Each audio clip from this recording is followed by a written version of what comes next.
Unless you don't. Good evening, ladies and gentlemen. I'd like to call the Town of Cedar Lake Board of Zoning Appeals, December 12, 2024 meeting to order. Please rise for the pledge of allegiance. I pledge allegiance to the flag of the United States of America and to the republic for which it stands, one nation, under God, indivisible, with liberty and justice for all. Roll call, please. Mr. Riley? Here. Mr. Hunley? Here. Mr. Jackson? Present. Mr. Burnham? Present. Mr. Kapora? Present. Mr. Ashton? Present. Mr. Bungie is absent. Mr. Kubiak? Present. Here. Oh, there you are. Hi. Hey. Ms. Heidick is present. Okay, first on agenda minutes is September 12, 2024, November 14, 2024. Minutes have been distributed. If there are any corrections, let me hear them. Otherwise, I'll take a motion to approve. I'll make a motion to approve the minutes stated. I'll second. And a motion by Mr. Burnham to approve the November 12, 2024, September 12, 2024, and November 14, 2024 minutes, seconded by Mr. Jackson. Roll call, please. Mr. Riley? Yes. Mr. Hunley? Yes. Mr. Jackson? Yes. Mr. Burnham? Yes. Mr. Kapora? Yes, motion carries 5-0. Old business. Number 1, Cindy Smith, developmental variance. Owner petitioner Cindy Smith, 5924 West 172nd Avenue, Cedar Lake, Indiana. Cindy of 13914 Husband Street, Cedar Lake, Indiana. Petitioner is requesting to build a garage that would have no rear yard setback and a 5-foot side yard setback on each side from the garage to the foundation of the house would be 8 feet, but from the bottom step to the garage would be 2 feet. Petitioner is requesting 30% lot coverage for a legacy lot. Do we have a petitioner? Yes. Please step forward and state your name and address, please. Cindy Smith, and do you want my address or the address of the home that we're getting the variance for? Your resident address. 5924 West 172nd Avenue, Lowell. Okay. And if you're going to speak, you too, sir. Yeah, Michael Smith, 5924 West. Okay. Thank you. Are legals in order? They are. Okay. Tell us what you want to do here. I want to build a garage, 14 by 22. I think the setback's supposed to be 6 feet, isn't it? So we're asking for 5 feet on each side. Well, you got the garage sitting right on the property line in the back. Yes.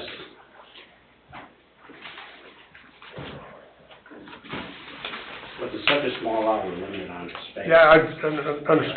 Understood. It's a legacy lot. Yeah. And there's a house there now, right? Yeah, yeah. Yeah.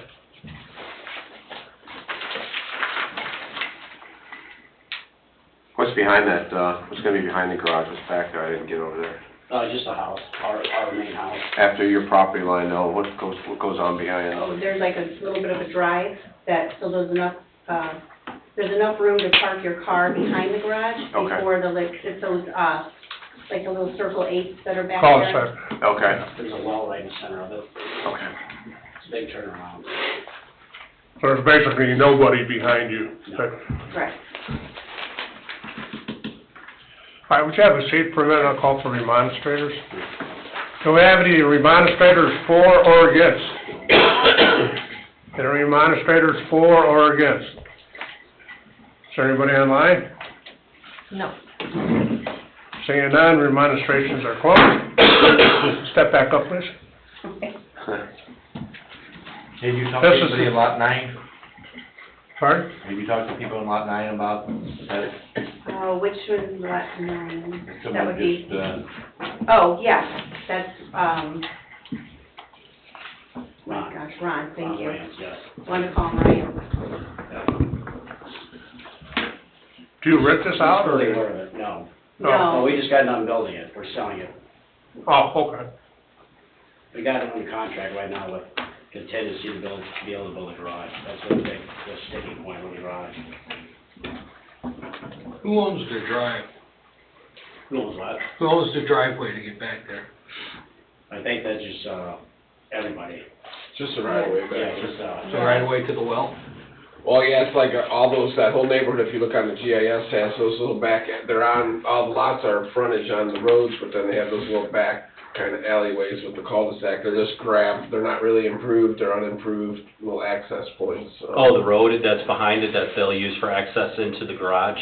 Yes, they're just kind of they're essentially driveways into the back of those lots. That, Right. if you look at that lot 9, they have a garage very similar right up to the property line, kind of same. So the Hughesman Street, that's their front yard, Correct. and then the backyard is access to not only their future garage, but their neighbors also. There's what, 3 or 4 back there? Yeah, there's Houses about, that have access Yeah. off that driveway? There's 2 on the other side, too. right. All the way around that driveway. Yeah, there's about 6 of these little circles in that neighborhood that are similar, you know, they all have that kind of, it was like how the neighborhood was laid out. When the access was 139th? Is it 139? That access? Yes, it's the 139th, there's 139th place, 139th lane, they all, there's, like I said, there's about a few, could you put that on the GIS, Cheryl, or to see that, or no? You know, Just Weird thing coming up on it. Take me a few minutes. I tried to look at that, it didn't come up. and we were asking for the smallest garage, you know, we could, to put a garage there. How do you access that? It's gonna be along that lot 9? No, the access. No, right in See the this back of the drive? house. No, you'll have to access that garage in the back, you're not gonna have Yeah. a driveway To get- on either side of the house, correct? No. Correct. This thing goes all the way up to this property. That is the old, Lake Shore subdivision, or, Yeah. you know, I think this gravel goes all the way up. Where's the garage door gonna be? Just right on the lot line, Right on the lot line facing the cul-de-sac? Correct. yes. Okay. The same as the existing neighbor. Yeah, I think basically the same kind of garage. Tim, you got anything else? No, there's not a lot of options here. I mean, there's a few of these that are similar, that are, you know, in that same parameters, I guess. I mean, it is, seems that it's very you know, that cul-de-sac is only used by those couple of houses there. It's not a major, you know what I mean, it's kind of like a private, it's almost like I guess you'd look at it as like a rear alley. That's almost what it is. So, I mean, it's nice to have a place to put your stuff inside, I guess, so there's really no other options here. And you did a one-car garage, you didn't try to push and put it two. Yeah. So, Actually, built the shed trying to get away from even having to have a garage, but she like, you need a garage. no. Try to avoid that. well, there's several of those, same situation. I used to live over there, and we had the same kind of patio on the back, was with a garbage truck, everybody put their garbage out there, and that little circle-like, and thing. And there's only one entrance into that, right? Yeah. And your house has shed roofs on it? It's yellow? Yep, And it's got shed roofs, right? So the garage is gonna match that roof style? yes, yep. Okay. Any other questions? I'll entertain a motion. I'll make a favorable am I doing what am I making a motion for? This is grant 'em? developmental variance. I grant the variance for the petition request, a building garage that would have no rear setback and a 5-foot side yard setback on each side from the garage to the foundation of the home, that will be 8 feet. But from the bottom step of the garage would be 2 feet. Petition request of 30% lot coverage for a legacy lot. Plus findings of fact. Let's do the findings of the fact.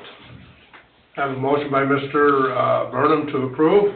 I'll second it. I have one question real quick. Okay. Can we make this contingent on them providing an as-built survey showing that once that concrete's poured, that it is on the line and not, you know, I mean, they're asking for 0 setback off of that circle, so. As built. I mean, I don't have any way of determining that is on their property when they pour it, so, I mean, I think Okay. that proof should be on them since they're going, you know what I mean, that they're gonna have these 2 When they come 5-foot with the permit, setback. they have to Mr. pull the permit Smith, is for that the okay? garage, right? When they have Is that- something is that like okay? at that Yeah. time, they So, would. Mr. how do you President. want me to word that, Tim? Just to provide a as-built foundation survey after the concrete is installed, so that way it's verified that it's on, you know what I mean, it's on the property, and, because this could cause problems in the future if it's not, you know what I mean, if it's 6 inches If into they built the it on across. the Right, property. and being on a curb and being in that, I know they had a survey done, so it shouldn't be that hard to, verify for the guy to locate, the surveyor to locate it, just to make sure that it's proper, that's all. So to be verified by survey, Yeah, and as-built foundation survey would be as-built, perfect. as-built survey. Dave, did you want to say something? No, I fully Jim, you concur, okay with that? that's Yeah. exactly what should happen. I had a motion by, Mr. Burnham to approve, and second by Mr. Hunley. Roll call, please. Mr. Riley? Yes. Mr. Hunley? Yes.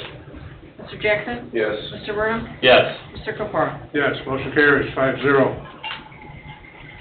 Go build a garage. Thank you, appreciate it. Please make sure you get that survey done, okay? Okay.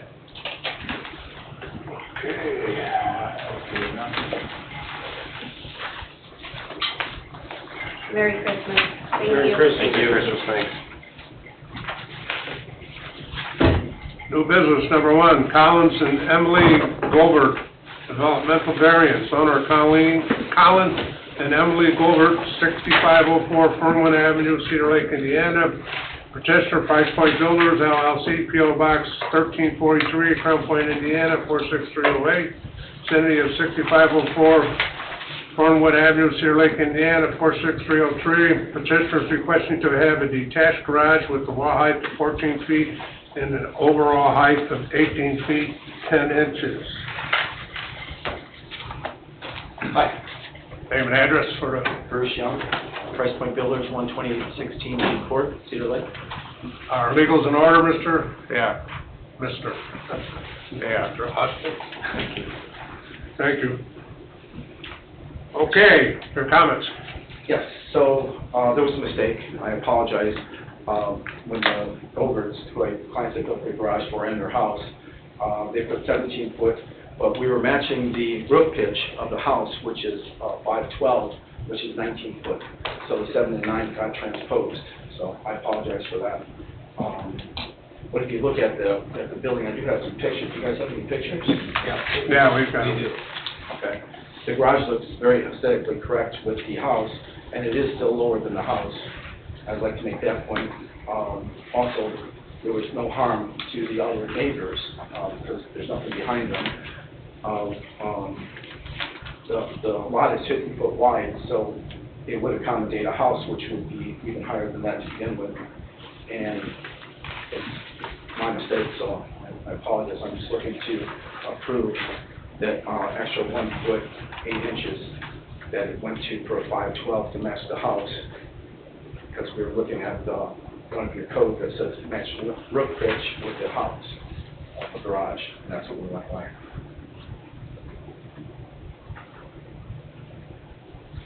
Okay. So there was a we have- permit pulled for the house, for this, for the garage? And there was a variance that was gone for, and when they went for the variance, Who went for the variance? that's the Coberts, the homeowners. We approved a variance back in June for 14-foot walls and 17-foot height. Right. And it was approved 4-1. And that was on the, and that's what got approved on the variance, and was that on the permit too? Yes. And then when you went to go build it, you didn't build it that way, you built it I not built it according to, I built it to match the roof pitch of the house, but not your permit that you pulled. not the 17 foot, I never even caught it. I had my guys match the house instead. Here's some, here's a really good picture of it. Yeah, I've seen the building, I know, yeah, we've got pictures of that, Okay. you know. Pitch doesn't determine the height of the roof. No, sir, yeah, I know you guys. The did sidewalls variance. that determine the height. I'm sorry? It's the sidewalls that'll determine the height of that. Well, we didn't go over the sidewalks, those were 14 foot, which was approved. I understand, yes, I understand that, I understand what was approved. Okay. Apparently you didn't, because you built it 18-foot 8. No, sir, I built, the pitch of the roof is 18 foot, the No. sidewalls are 14. You got a variance for 17 feet, So the- and you built it 18-foot 8. Yes, the peak of the So roof is 18 foot. apparently, I understand it, apparently you didn't. We have a seat for a minute, I'll call for remonstrations.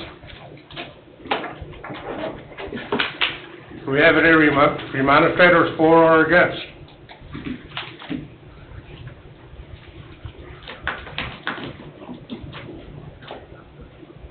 Angie Michaelajczak, 12806 Lee Court. I created a little statement that I'd like to say to you before I sit down.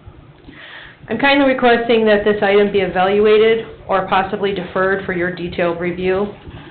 Based on the matter that over 18 years this contractor has developed properties in Cedar Lake, in addition to other areas in Lake and Porter counties that seemingly have not always been according to the building and zoning rules, namely in our subdivision of Lee Cove in Cedar Lake.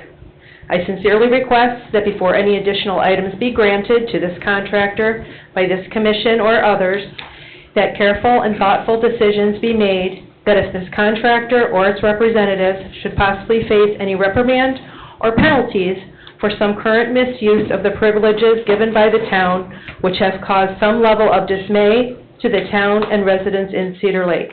Thank you for your time and consideration. Thank you. Thank you, Angie. Do we have any other remonstrators for or against? Nobody online? Remonstrations are closed. You can step back up, Mr. Building Department. It's like you said, I mean, we didn't know this was happening until the final inspection. He was told that he didn't lower it down to 17 feet or to come back here and try to get, you know, again, to try to get the 18-foot 10 approved, so. Was the building red tagged? Correct. Yeah, but it's not approved because was not, you know, I mean. Is there different, inspections, you know, like they do foundation, they do framing, then they do final? Was this noticed at the, like a framing stage or something like that? Well, for a garage, there's really not a rough inspection just because of the inside is not finished or anything, so basically it's just a foundation and then the final. So the final So was there's no done. framing in case they did it wrong, like this case, where we could stop them before they finished it? Correct, it was done before we finished it. The final.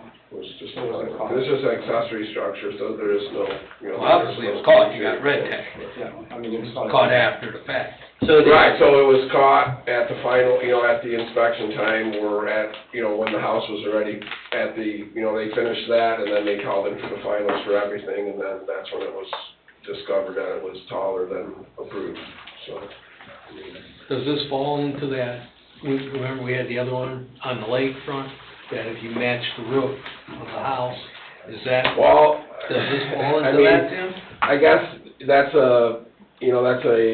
normally, I mean, our ordinance says that 10-foot maximum sidewalls and that the house can match the pitch of the roof, so.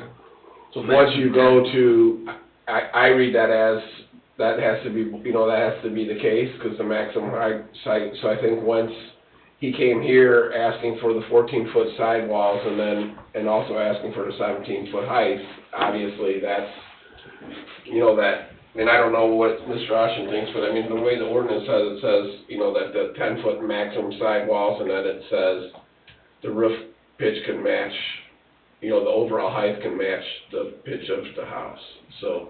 But, you know, Tim, we did grant him the 14-foot height Correct, wall. and it is the 4-foot sidewall. And technically, if he did match the roof, he would have to be at that 18 feet. I mean, he, right now he has 14-foot sidewalls, Which- and which his roof was- matches the house. Yeah. And it's 18-foot 10, that's correct, but that isn't what was, that wasn't what was asked for originally. When the I guess. homeowner went there and went to petition for the variance, it got transposed for the 7 to the 9, which is on me. I should have been more clerical with him so he understood that when he went, before he went before you, because I always wanted a 512 pitch, which is 19 feet. What's behind that garage? Nothing, it's all woods forever. There's nothing ever to be built there. I have a statement from a homeowner that lives Does he there. own all that behind him? I'm sorry? Does he own all that behind him? No, no, sir. Then something can be built there. Eventually, yes, sir. Yeah, but there's so nothing. nothing, you know, you can't say ever, Sure, because that road can be developed and there can be houses in that neighborhood. yes. We're going eventually. Because this garage is basically facing, or is on, a lot that would face the other road. The back of his garage faces the other road. Faces a potential road, yes. Yeah. And that's gravel in front of the garage, right?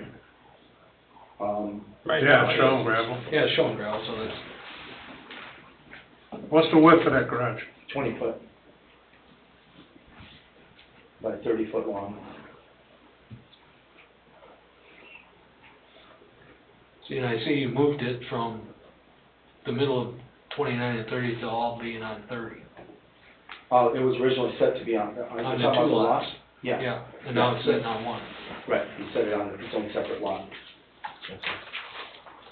I do have a statement from one of the homeowners, if I may. The homeowner that is right there, says, "Thank you for improving our neighborhood with your family's investment building a new home in Cedar Lake. Your and your presence, Cedar Lake should be grateful and support what's done in both building your home and your large enclosure to keep all of your equipment inside both buildings are beautiful and an asset to the neighborhood. Please feel free to share this text at the meeting." And who's that from? One of the homeowners, Michael Cofield. And where's his house compared to this? Yeah, does he have an address? Did he get one or no? I didn't get it. Is that garage that he built, is it higher than his existing house that's done? The garage is not taller than the existing house, correct? The new house? Yes. No. But it's way above the house that sits next to it. See, it sits on the lots that are back off basically the lots on Fairbanks Street. It was gonna be 17 foot. I Yeah, I have that foot higher. Too far there. Two foot under. See, I don't know if you got, the next Yeah, yeah. picture, see on the Yeah, side? I drove up there too. Yeah, that's the one it sits Yeah. basically next to, is yours.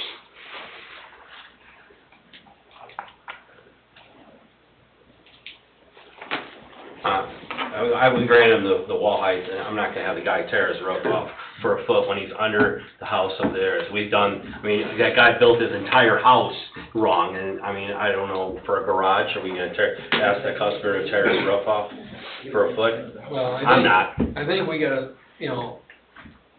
people are doing this after the fact. There has gotta be some kind of penalty for doing this. They can't keep disregarding what we do. Yeah, the Board of Zoning Appeals, we're not here to judge what penalty and fines. No, it's not That penalty. would be No, something but on I'm the saying- building department, I guess. Is there If there is. I mean, we've had For not countless doing people what come he in told? front that gone and built stuff that they didn't even pull a permit, and but it's not fair we expect the building department to go and inspect a garage 4 times, to get, I mean, I just, No, but we had to There's no way expect to No, people. but I mean, They said there's a thing for penalties. I mean, you can impose penalties here. through the Board of Zoning Appeals, we can do that? You can, absolutely, and it'd be part of the permit application. It would embed itself into the permit in the building department.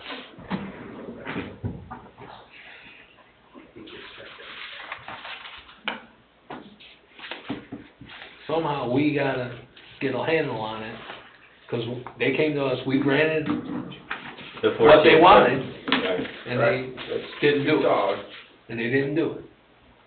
It's 2 feet taller? 2 feet tall.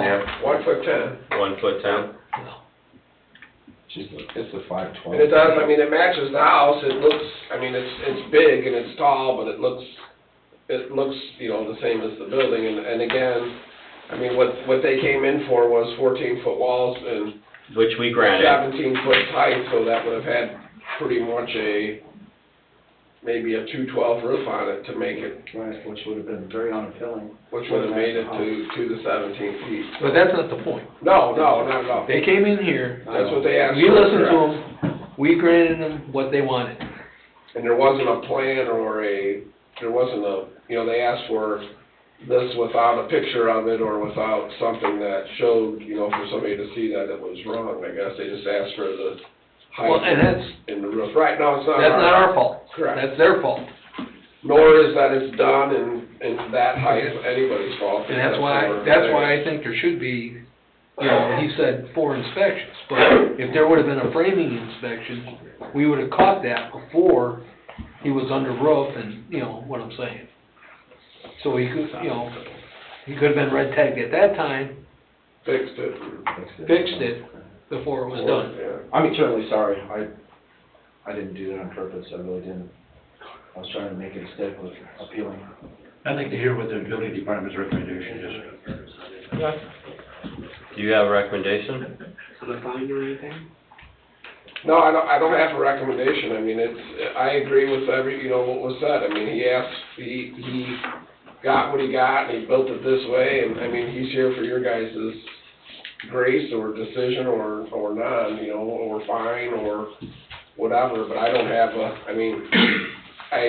I agree with what's being said. I mean, you were given parameters to build it, it didn't happen. I mean, that's why he was sent back here. Why we had this conversation. I mean, I can't. What kind of penalty can we impose, Dave? Big one. Big one. It's all in your jurisdiction. Little background might be helpful to you so that you know who you're dealing with. Mr. Bruce Young has been here before. He has been subject of proceedings to remove his credentials to construct in our town. Those proceedings took place, it's a while now, it isn't yesterday, but maybe a decade ago. And in fact, did not build in this town for a long period of time as a consequence. I didn't build this town for a consequence, sir, because my son passed away. I'm Okay, sorry, and sir, retired I didn't for interrupt some you. period. I Okay, so did not don't interrupt appreciate you. that. I did not interrupt you, and I won't interrupt you. Please don't interrupt me. That period of time, there was no permit issuance to Mr. Young or companies he is affiliated with, and that time period passed. But there is a history, and that had to do with non-compliance with building responsibilities and land use approvals. It's on file here. I didn't dust off my copy, but if you need it, it can be provided. And the background is important to know that I'm sorry is maybe not enough. The neighborhood is here in the form of Angie. That's important to know. They're the ones living there, not us.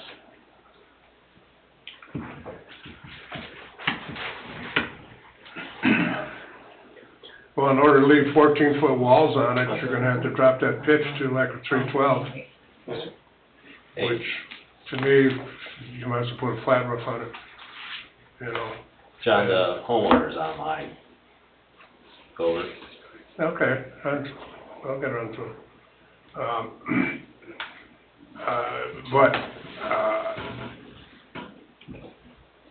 So that wouldn't be feasible.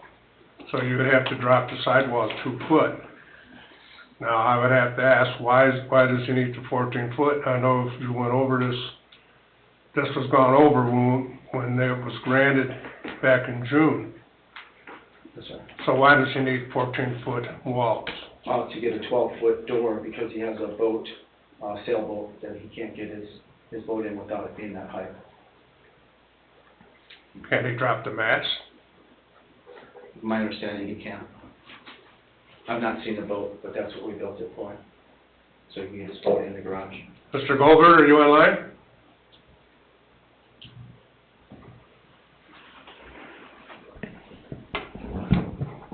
Mr. Goldberg? Hello? Yes.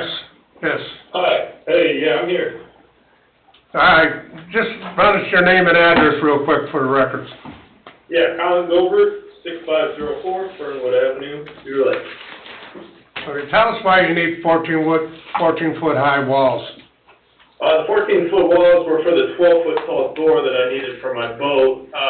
It is not a sailboat, it's a Yamaha. It has a rack on it that we wakeboard on, and we use it on Cedar Lake. The tower cannot be dropped, unfortunately. That's the lowest it can go. I built this to keep it out of the elements along with my other workshop tools. Certainly understood.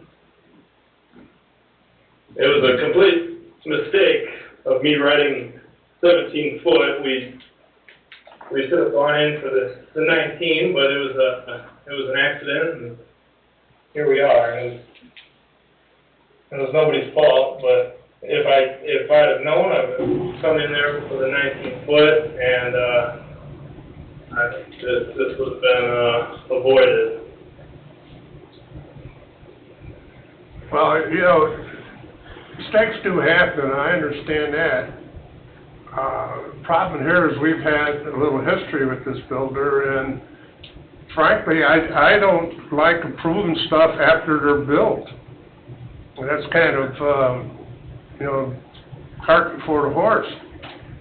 So, what are the, choices we have here? Lower the roof or approve it, I guess. Yes, sir. What's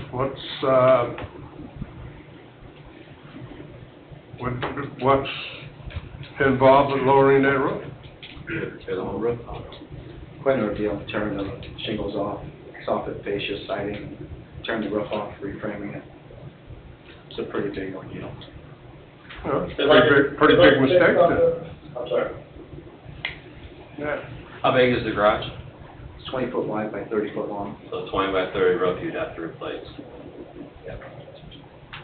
Plus, it wouldn't look appealing with the neighborhood. I mean, that's a huge part of it. The guy online wants to talk. Yes, go ahead. Yeah. Like Bruce said, it wouldn't be aesthetically pleasing whatsoever. I've had many of the neighbors, say how good it looks, matching the house almost perfectly. And if we go and put a flat roof or a lower pitch on that, it's really not gonna look right. Like I said, we should have gone in for the 19 like we needed, but I didn't know, and I know you've had a bad history with this builder, and this is my first time dealing with Bruce, and I think he's a great guy. Whatever issues you guys had in the past, it kind of really affects me now. I didn't know that this was ever a thing, and that's all I got to say. Well, Bruce, you're a contractor, what would it cost to redo that, to change the roof and build it to what was approved? Do you have any idea? Probably a couple, 2,000, 3,000, 4,000. So if we left the roof at your, let's say it was $4,000 and you were fined $2,000 for your mistake. So if we split it with you, would that be something, I don't know. I would like to say this, if I may. I Sure. get that in the past that I did some things wrong. I built, what they're talking about was Lee Cove, and I left the subdivision because I had some family issues. My son passed away, and I get that I didn't finish the things I should have back then, but that was 20-some years ago. I've been back building with this Cedar Lake for over 10 years now, and they've never had a single issue with me. You can ask Tim. So I appreciate your concern, but that's not me now. That's who I am. That's who I was. And Well, I'm not people going change. back on, I'm not thinking, I wasn't even in the town of Cedar Lake 20 years ago. So I'm saying, what are we gonna do now? You wanna tear the roof off to make that spec that 17, or would you come up with a fair amount I to would fix do it? that. I guess, I mean, that's the only route we have, right? We have the route, so I can't speak for the rest of them. I'm throwing that out there. Is that something that you are willing to do, or you don't wanna do it, you just wanna pay you said $4,000 to redo it the other way? I don't know, Bruce, Mr. Young, I don't know. I would definitely pay that, not just for myself, but for the homeowner. It's more aesthetically appealing. I did it for the customer when I put the roof too high. I didn't know it was too high. I just matched what would look good with the house. If you look at it, it's a beautiful house. It's a beautiful lot, it's a beautiful house. And It is, I'm not contesting it. so, yes, I would pay the fine, whatever you feel. But that fine is, I'm throwing that number out there, that's just one, throwing it out as a suggestion, I don't know. I'm fine with that. I mean, to tear out the whole guy's roof, I don't know.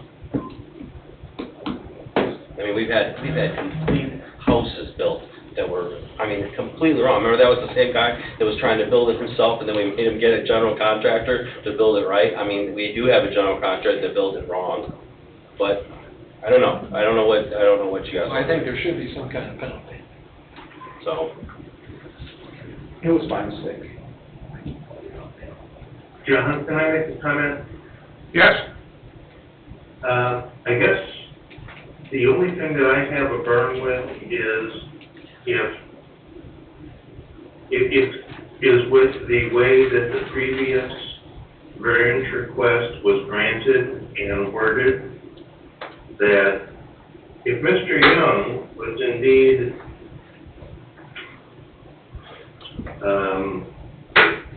savvy enough to be a contractor to know that his roof pitch would have been a 312 or less to accommodate the request that they were putting forward. I guess that's where I have the concern about a precedent of moving forward with something that couldn't have been a clear, motion and that was granted and directed by your board. Can I say something to that? Sure, if Jeff is done, yeah. Okay. I wasn't privy for the first, variance. The homeowners came in themselves to do it. So I didn't know, I told them 19 foot and I told them 14 because they wanted a 12-foot garage door. I didn't know it, and so I didn't ever see the variance after. I should have looked at it, but it's not like I knew that it was gonna be a 312. In all my books and all my mind that we were doing the house, when I told the framers to frame it, it was going to be a 512 pitch to match the house. It wasn't until the final, when we had the final inspection, that it came up that it was the wrong height. Yeah, but that's not, It's not your fault, no, sir. exactly. You should have looked at the variance before you started building. And say, okay, this is wrong, we gotta go back before we build this, it's gonna be 512, it's gonna be almost 19 foot. And he came back before he started building. I mean, the variance is written pretty, Yeah. it's there, it says exactly what was supposed to be done. But like, again, we're past that, guys. Well, So, you're gonna have to, either we make them tear the roof off, or you got to come up with a fine that you feel is necessary. I'm fine with the $2,000. I'd like to see it just, pass with the stipulation that on you've got a permit here in town, you're on license in town. Yes, sir. Oh, that absolutely. we scrutinize any other permits he gets. So, Keep an extra eye on him, so we don't have any more mistakes.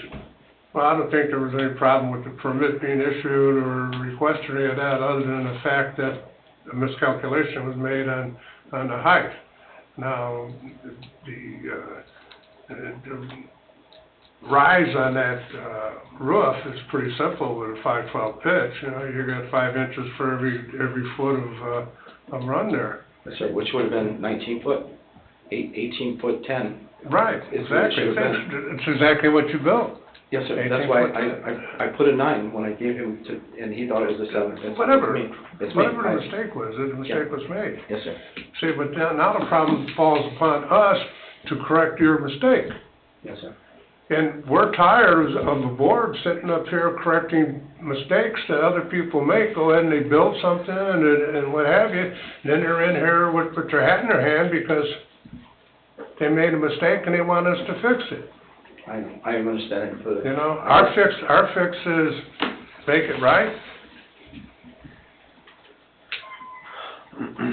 That's my thought, but, we got 5 members up here. So, I think we've discussed this about as far as we wanna go. I think it's Can I add decision one more time. thing to that? Pardon? Can I add one more thing to that? Sure. I think the only time we'll ever stop making mistakes or doing things wrong is when we're in heaven. I mean, people are fallible, only God's infallible.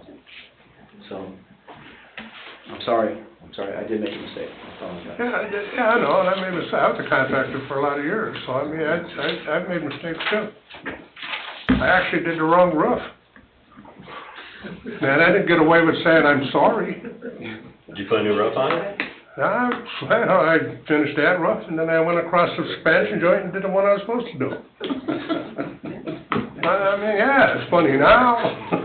Yeah, but it cost, like I said, it's you're right, it's damage has been done, so, whatever you guys. So, I mean, that's just, things happen, All right, if nobody else has any more discussion, then I'll entertain a motion.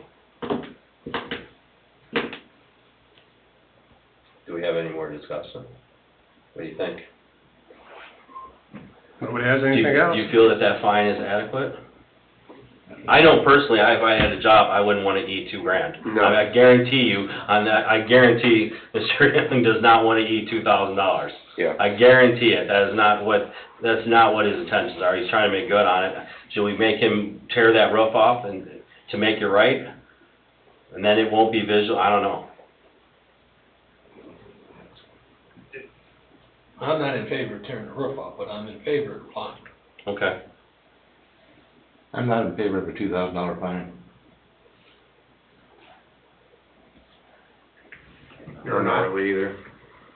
What's that? I'm not in favor of the fines, but as long as it wasn't purposeful, that's the only thing I always have to question. People like, okay, I'll just come up in front of the board and go, I'm sorry, you know, I did what I wanted to do. That's my struggle, but I mean, I don't know one way or the other. We've had the full extreme where we've had Yeah. gentlemen go and remodel their house and pull a permit for one piece of the house, and that wasn't even got the construction part that got done. I mean, everything else got done, and the part that you actually went in for permit wasn't even fulfilled. I mean, it's a mixed basket. Yeah. But if we don't make it something on there, I don't know. Right. Will that deterrent for this not to happen? I mean, we have reasons. I mean, think about all the stuff we've had come in here. Mhm. The contractor he didn't think he needed a permit to do an addition on his house. I mean, there's some crazy stuff that gets put out in our way, so, I mean, it's just, I guess, when we have enough of it. Exactly.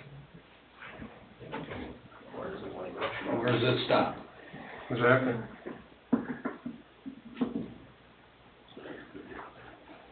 When we're in heaven. Yeah, well, that's not my intentions, and I'm just trying to figure out, I'm just trying to find a medium that will work. really not. Yeah. Well, What are your guys' suggestions, since you don't wanna do the fine or that high of a fine? Are you looking at it something else, or? I guess my concern, I don't know. My concern is if we let if this one gets passed and just let it be, then I'm sure the next person's gonna be, we're gonna have another one after this, and we're gonna be at the same We have it fork in the road. we have them all the time. That's our Right, point. we're gonna be at the So same fork. how are we gonna stop it? Right. Well, we gotta start fining. Yeah. Well, when they come in for a variance, we can just include it, in the motion to approve the variance, that if it's wrong, there's gonna be a fine. Also, it's harder on the building committee, building inspectors. I mean, that's a lot of work for them. We can have them pay for extra, I guess you pay so much for an inspection, have them pay for extra inspections. Well, that will be determined by the building department. But that's not our position to say that, but we got two things. Do we approve his 19 or 18-9 and fine him, or we tell him to tear it off and move to 17 And feet? how is the fine enforced? By check. To To the town of Cedar Lake, I would Payable assume, to the planning and building department. Yep. which I'm fine with that. Would you guys want the fine cut in half? We have to charge Mr. Young $1,000 for his mistake? And then okay the height, and then, Yeah, I'm not gonna. Okay, the height, but he would be We're not gonna fined. tear that roof off. I won't vote to tear his roof No, off. I'm not either. So, it's, I would go for half that fine, $1,000. mistakes happen, and I'm a believer of not holding the contractor's nose to the fire if it was a legitimate error that happened. I don't wanna set a precedence and have anybody go out there willy-nilly and build something without going to the building department, without getting permits, without following the the ordinances. specifications and what have you that they put forth or were approved. I'm totally against that, but I'm also believe that we should have a little reasoning here not to create a large expense or difficulty for the people involved in this. Now, Well- it sits out in, if you go down Fairbanks, you almost need a Jeep to get down the street. And you get back there, he's right by the woods, the garage does sit back, so really it isn't harming anything with that height. And even if you would have not made the error, it would probably have been approved for 19 foot. I know, yeah. Yeah, I mean, I remember it with the ski rack on the boat, I remember doing it, I mean, I did the variance on it. I mean, I remember doing it, it just, we went off what he said. Yes. And I made sure that the height of the garage wasn't exceeding the house. You know, he didn't even know what the pitch was on the beginning of it anyways, so that you're telling me that. I think there's just, I mean, it was there, and it was missed. Well, here again, we're at the point of decision. So I need somebody to make a decision, yea or nay. Oh, I make a motion, we approve the variance with $1,000 fine for over height mistake. For finding the fact. Is that legal, how we just did that variance? Is that how we stated it? Yeah, it's fine. Okay. All right, I have a motion by Mr. Hunley to approve the variance with $1,000 fine per the finding of facts. I have a second. I'll second it. I have a second by Mr. Jackson. Any questions on that motion? Roll call, please. Mr. Riley? Yes. Mr. Hunley? Yes. Mr. Jackson? Yes. Mr. Burnham? Yes. Mr. Capora? No. Motion carries 4-1. Thank you, gentlemen. You're welcome. I'm sorry for the mistake. So, obviously, the building committee submit their check, and I would assume they'll give them a receipt for that? Yeah. Yeah, then you get his final. It's depending on your final, Yeah. okay? Okay, sure. Thank you. Thank you. Is there a tag in this building right now? Number 2, Stephen Goff, developmental variance.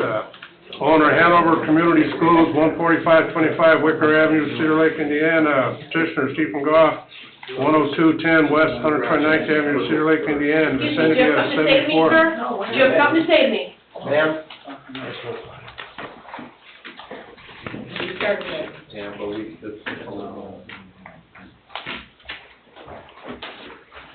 Thank you. are we gonna have any problems? We gonna be civil?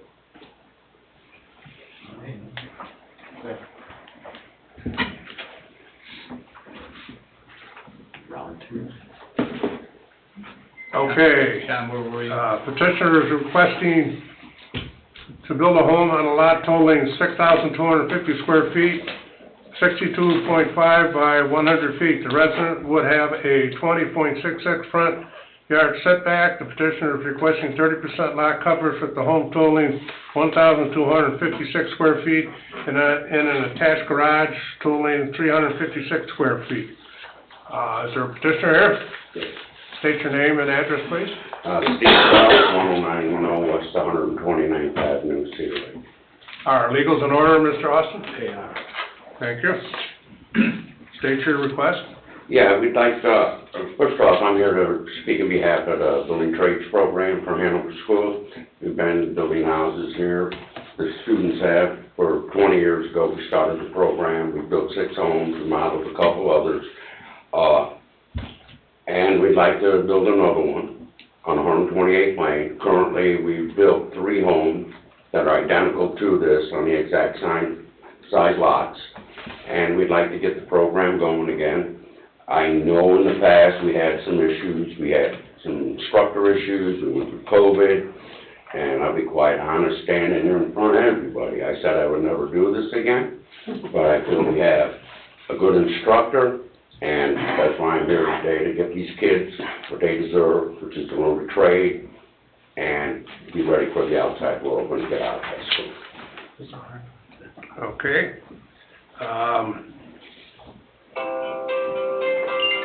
Would you take a seat for a second, please? Are there any remonstrators for or against? Any remonstrators for or against? Anybody online? No. Remonstrations are closed. Please step back up. Building Department comments. Mr. Goff is right. I mean, this was originally 10 years ago approved for a 2-lot subdivision with 2 separate houses, they were gonna do one year and one the next year. Obviously, you know, like you said, all that happened in 6 or 8, I don't know how many years went by, but quite a few, which required him to come here and get a new variance for the house. I don't have any issues with anything other than there's definitely some drainage concerns still over there that were partially addressed with the first house and that need to be completed with the second house. I don't think there's a ton of things, but Don's got a letter here that addresses a couple items that, you know, we're gonna need to make sure is proper during the construction. Like he said, there's 3 of these houses are right in the same, one's in the backyard and one's right next door to the current one being proposed to be built. The front yard setback is exactly the same as the house next door. The lot coverage is due to a deck in the back, which I don't even know that you really need it anymore. I didn't need it. You didn't need it for the deck, so it's just because the lot's a little smaller, so. But this is in the ordinance of the other house, it's very similar to be what was built? It's the same house actually right next door, correct? Correct. Same house in the rear And the 2 yard. behind it are exactly the same. What's the date of Don's letter? Don's new letter is dated Thursday, December 12th. Today. What's it say? Read it. He's got some comments addressed, partially addressed the original plans for this lot showed the installation of a new pipe from the noted upstream proposed 24-inch inlet to the new infrastructure located at the southwest corner of lot 31.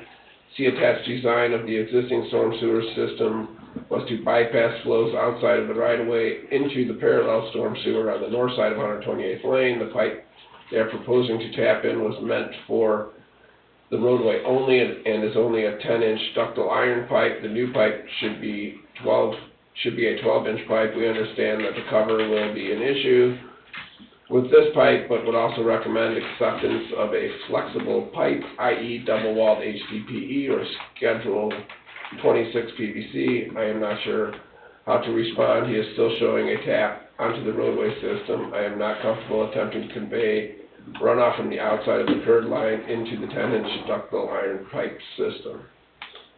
And then the address comment was repaired of road in front of the house. That's been taken care of. There's one other comment, number 8, which is a new comment that says the west property line appears to have no slope. There appears to be an existing low area at the midpoint of the existing and new house. Proposed grades appear to meet existing, and the existing low spot would remain. These are all things that you would take care of? What's that? These are all things that you would accomplish? That the Hanover Yes, School and a lot of District would take? the drainage issue is when we applied for the first variance, there were no curves or anything on the street, and they put in different drainage pipes. So now we have to accommodate this to accept that. We're willing to take care of all that. Did you get that letter? Read? It was an email, I'm sure. Yeah, and that, we got the letter. I didn't get that letter, but, the architect got it, and he addressed it. And he sent it to, actually, he was in conversation with Michelle. Yeah, we submitted the site plan to Don already for review, so he had 8 comments, and he has one partially addressed and 1 new comment. The one I'm Other side concerned are with, you addressed. don't want them to connect to the line in the street, is what he's saying? I believe that's Don's comment, but, I don't know what amount of water. I mean, there is water, a new line in the back, and, I mean, this is gonna get worked out. It's just a matter of these 2 guys. But it'll be an expense of the Hanover School District, correct? Not the town's. Correct. I mean, yeah, they're gonna figure out their engineer and Don's gonna come to an agreement. They have 2 more comments out of. Do you need that motion to That say line. that? What's that? We'll refer to Don's letter. Okay. Yeah, I mean, that I just would wanted to be- make sure that the Hanover was gonna be Yeah. responsible for this. Yeah, and we did put drainage across the back with clean out and everything in the last house. And then we did put a structure ring in front of the other house. And I believe there's another structure to tie in that's gonna make it so there's gonna be a little valley in between the 2 houses so it doesn't flood out the garage for the last house that we built. I'm worried about the house to the east, that sits, 10 feet above it? the one to the east.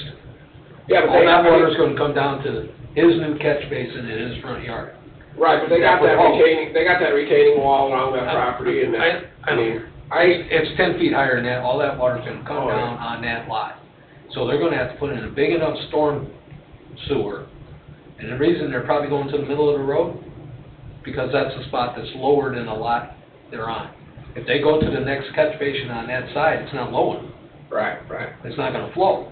So they have to go to that. Right, but there's, I mean, Manhole in the middle. there's a new 12-inch drain underneath of the existing driveway that they built with the first house that just needs to be extended up too. So the stuff has started, it's gonna be, I mean, once they do this, it should, you know, all this stuff was designed for 2 before, but it just didn't finish up, so. I mean, I think that with that pipe that's in the road, I don't know where he's talking about tying in the 10-inch to the. Where's the 12 go?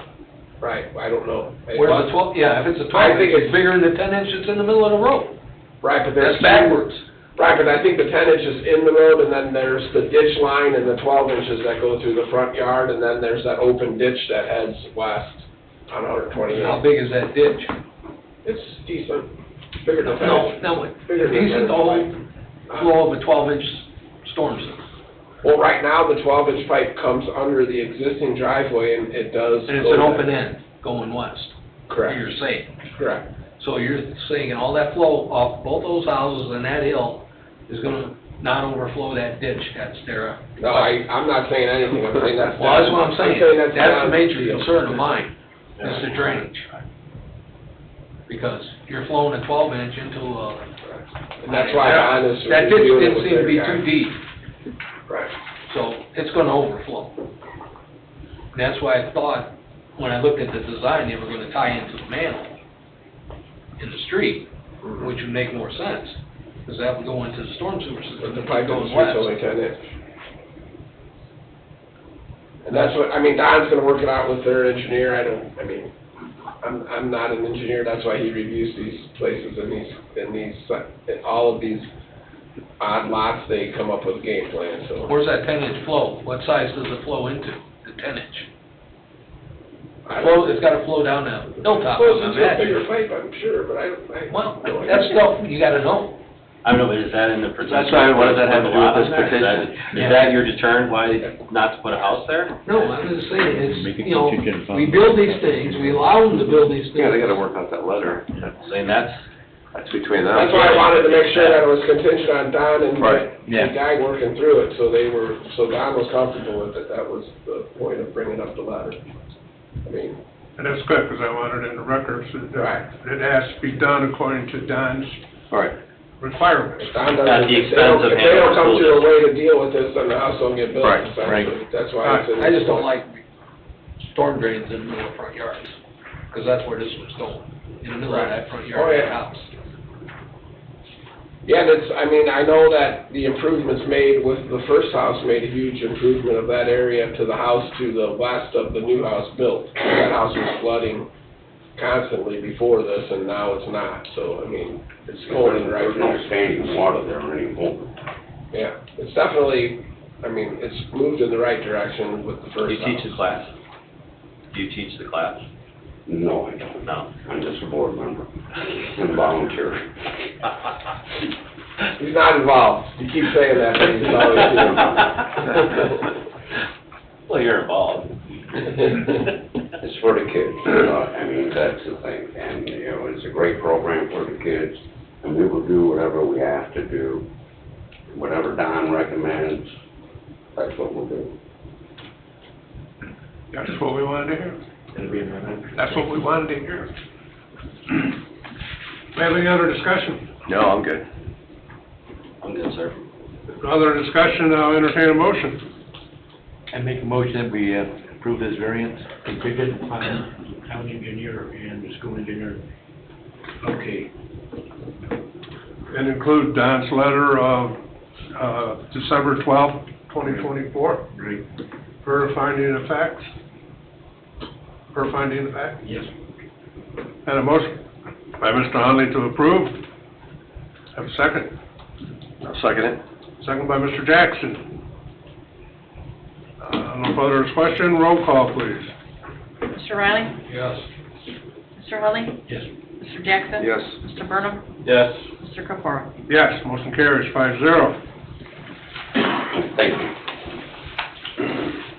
Number 3, Anderson variance, A, Beacon Point, lot 60, 68, and 73. Owner Beacon Point West LLC, 2300 Bramblewood Drive, Suite A, Highland, Indiana, 46322. Petitioner Beacon Point of Cedar Lake LLC, 8900 Wicker Avenue, St. John, Indiana, 46373. Vicinity Beacon Point, Unit 7, Lot 60, 68, and 73. Petitioner is requesting an increased lot coverage to 33.4% per lot. An increased lot coverage to 33.4%? Yes. That's supposed to be 2, not of 33% more. Yeah, 2, okay. For lot 60, 68, and 73 located at Beacon Point, Unit 7.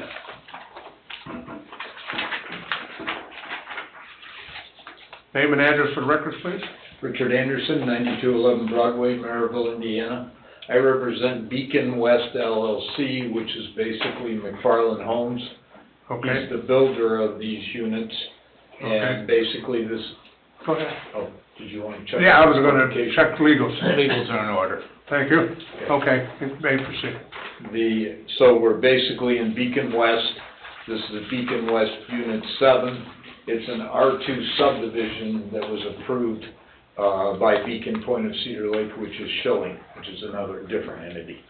And what we're asking for is basically the developmental variance so that the lot 60, 68, and 73, the base house would be 2254 square feet. And then to add an additional garage, which is shown on the pictures, and I think you have those there, and a porch and a covered porch in the back. So basically, that's where you get this extra lot coverage. And what we're trying to do, it's anti-monotony, number one, and it's also what people are looking for, and, when they come to see us and they want to build a house. So what we're trying to do is pick out 3 lots in which we could give them that type of product. And so what it'll do is it won't be the whole subdivision, it'll be these 3 lots in the subdivision. Didn't we have the same problem with Lakeview? Lakeside, Where the developer wanted to change all the lots because they weren't the size builders wanted? Yeah. What's the size of what's the size of the house? How many square feet? 2254. That's the total? No, that's the With base that covered house. porch, yeah, what is it? What's that? And then the covered porch, Is it 192 square feet? So it's 16 by 12? covered porch is 216. 216? On the drawing that you got in here, yeah. And then the front porch is 185. So And the 3-car garage, see, instead of a 2-car garage, it's a 3-car. So it's, and the total square foot of the house? 3471. Is this the one we denied before, for the whole subdivision? or No, just- that was Lakeside. No, that's Lakeside. Okay, so, okay. Beacon Point is So that was Schilling's too, I thought, right? Yeah. It is, Okay, but this is McFarland. okay. Schilling that was a whole subdivision. They wanted the whole subdivision Yeah, we're changed. not talking about a whole subdivision. We're talking about 3 here, and we're talking about 4. Do you know what the total square footage that you're over? You need a variance for that 3%. Do you know what that 3% is? It's 8%. 8%. Oh, it's 8? 25%. Oh, it's 25, it's not 30? Yeah. No, We've been given 30 on some stuff. We've been going to 30. Yeah. Okay. It's basically trying to get something, it increases tax value, number one. It fits on the lot, which the floor plan shows, and it gives a variance to the area. And people are getting the point, with a 3-car garage, now you have some place to put the rest of the junk that you can't fit when you have 2 cars. Then you got too much junk. It's time to start cleaning house. What's Well, No, we're into that. Well, so would I, So that house that he's proposing, it fits on. Yeah, all the setbacks are All right. setbacks are The covered. only problem is the lot coverage, and it's due to the front porch counts for like 80 square feet on those style of houses. It counts. That counts, and so does that covered porch in the back. And then that rear porch adds 200 feet, and then the garage adds another 400 or 350, or, it's just, it seems like every one of these, for some reason with the 25%, you could either choose one option, you know, you could either have a covered front porch, a covered rear porch, or a third car garage, but you can't Have them all. two or three, you can't have, I mean, just don't, the 25% goes quickly. And the lots are nice size, they're not 8,000 square foot lots, I mean, these are 10,000 square foot lots, and they're still not. So when is the plan commission gonna take this up and change the ordinance to 30 or whatever? You know, It was discussed in our update to the zoning ordinance, but for whatever reason, it ended up back at 25, I don't know. well, they must have had a reason. Well, I don't know. John, you're on that board too, right? I Yeah. don't know. What was the reason? You know? Somebody's on that board. What was the reason? Why did you guys go back to 25? I really don't remember why. We kept it at 25. I know we adjusted setbacks in the rear and what have you, to going from a percentage to 30 foot and what have you. But what the plan commission does do though is we insist on larger lots. Now, if the builder knows that he's gonna be getting houses like this, he's gotta tell us when he stands up there where you are. Because this is an R2, and we made them go this size. They actually wanted to be smaller. But when they come in with this subdivision there, we made them go larger lots. Right. So that's R2, and that's a good sized lot, so we'll just have to start making them go to R1, 15,000 square feet. And on the plan commission, which I'm on also, Yeah.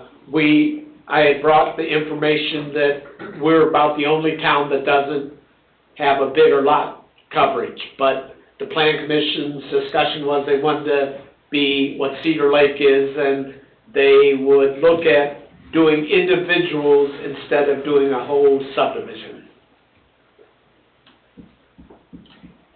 Alright, so it's a brand new subdivision, no houses are built yet? There are some, I think, No, but there's not some. very many. Yeah, there's maybe That's two. in back of Utopia, just About east of five. Utopia. It's basically to the, east of Centennial. About 5 in there right now. There's about 5 or 6 right Yeah, now. north is Centennial. That's where that barn is, that, Yeah, way on the way out of farm. way in the back, kind of behind Yeah. Summer Winds. Okay, yeah. And those all met the 25%, I'm assuming, because I don't know. That might have been before. I think that as of now, I don't think any of the Diamond Peak ones are over. 25. I don't recall that. I don't think so. There's 3 or 4 of them in Lakeside now that have been this similar request for the porch and And you guys have approved all those. the porch and the garage. At 30. Yeah, but they came in individually, right? We Right. didn't approve the Absolutely, lump like, sum. Lakeside, yes, we individually did them. I mean, it seems like the covered porches are the ones, the Yeah. culprits. But in the frame of the house like this one, it looks like it's in the corner. I mean, it's part of the house. You know, and it hits all the side, all the setbacks are made on that. Yeah. And same with the houses that were approved in Lakeside. We didn't have to change any of the setbacks. All those houses were built with the setbacks that were My there. point is, where do we stop? Right. Last time it was 30, now it's 33, next one's gonna be 35. You know, we, as a board, have to put limits on what we do. You know, we granted, okay, from 25 to 30, okay, that's, you know, that's not that bad. But now it's 33. The next one's gonna come in 35. You know, where do we stop? But I think it has to look aesthetically pleasing. It'll look aesthetically pleasing with a 2-car garage. I mean, But what you try to do is you try to have product that people want, you know, and that's why we try to have 3 lots. We pick out 3 lots and say, these are the only 3 lots in here that are gonna have this size. So, and it gives somebody the ability to come and, you know, and you can't really do it 1 lot at a time, because by the time you do that, you know, the buyer doesn't wanna wait 3 months for that. well, then, yeah, but your next thing, That's not the only lots we're doing this on. That's what I'm wondering. My next one, you have lot 55, 59, 65, and 74. Yeah. It's right here. Yep. Alright. So you're doing Yeah. So, You just put it in two different, No, we have 7 lots out of 36. So we're talking about a very small percentage here. yeah. There's 36 lots in this circle. But is it gonna stop here, or are those other lots gonna come up another night in here, we're gonna be talking about? Oh, you just won't let me come back. That's all there is. That's all I'm wondering, where does this finalize? This gives them the ability to have a different product. It gives you more tax dollars. It changes the anti-monotony. you know, the tax dollar thing, you know, that's everybody's way around it. Oh, you'll make more taxes. No, we're trying to do right by what they designed that subdivision for. Right. If they designed that for 25% lot coverage, that's what it was designed for. Now, we've given a little leeway, but we're not, you know, going, well, I'm not going 8%. Because of those crazy porches, that's I'm kinda not weird. going up 8. Now, are these, lots, are they being built by outside contractors or by, McFarland. No. No. I represent McFarland. I don't represent Shell. I mean, he's not selling these lots to other people then? No. He builds them. And he owns all the rest of those lots as of right now? He does not own all the lots. He has a contract on. Okay. That's why if you look at the petition, it says, I believe Shelley owns all the lots, and And then he's McFarland buys those from. sounded to builders. Yeah. Instead of having one builder do the whole thing like Beacon across the street, exactly. any builder can come in and purchase a lot. Yeah, okay. Beacon Point was all done by McFarland on Right. the east side. So it's monastery and, Right. yeah, exactly. Yeah. Yeah, that's what I'm only looking at 3 lots with the bigger percentage. I'm not trying to look at. Well, 7. You got the Well, but the other ones are less, now they're, Yeah, they're at 30.5. and we do recognize that there are other, and I know that have bigger percentages as far as lot coverage. Well, like I say, at a plan commission, we try to get as big a lot as we can so that the developer doesn't run into these Right. problems, because we don't like sitting up here, taking up our time to approve something that could have been handled during the vetting of the subdivision and during the development. Now, when they came in, for a lot of these places, they weren't thinking about big houses. You know, And a lot of them are now done they as are. So PUDs. we as a plan commission are pushing for larger lots, and we're gonna continue doing that. Now, how we got to 25%, I don't know, coverage, I truthfully don't remember. I lost a lot of this gray matter over the years, so, you know. John, 25% has been in the ordinance forever. Yeah, that's what it was. 25% has always been there. It's the discussion pieces at the planning commission are the variations, the differing percentages, the things we're talking about now a little bit. Mm-hmm. Yeah, But the ordinance for forever was 25%. It was a pretty simple standard.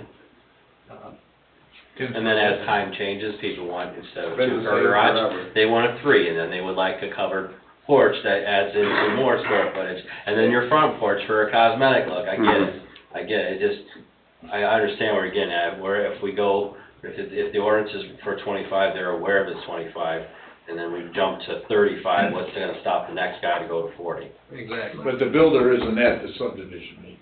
What's that? I said the builder isn't at the subdivision meetings. You know, maybe we should. Well, maybe you should, because that's where their parameters are set. Right. And that's where everybody would learn the 25%. And we keep telling them, okay, you want bigger houses, like John said, you got big. You gotta plot them, you gotta You plot them have out. bigger lots. Otherwise, you have to go to a 2-story, and, you know, a lot of people who are looking for this type of home don't. No, that's not the selling point of it, I get it, and I assume, you know, Mr. Farman is doing the same thing, the selling point is, it's easier to sell a 3-car garage probably now. Mm-hmm. I get it, but that's not what that Right. plan of the subdivision was, Right. you know?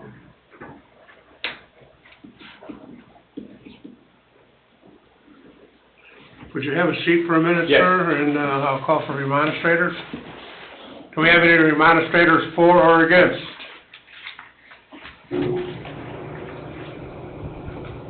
Barb Orzi, 10290 West 138th Place. I actually wasn't gonna say anything, but this is like around the corner from where I live. I can see where they're building stuff. And I'm kinda like you guys, it's like here before, there was the 25% rule, and then it was with the lakeside, and it's getting bigger and bigger and bigger.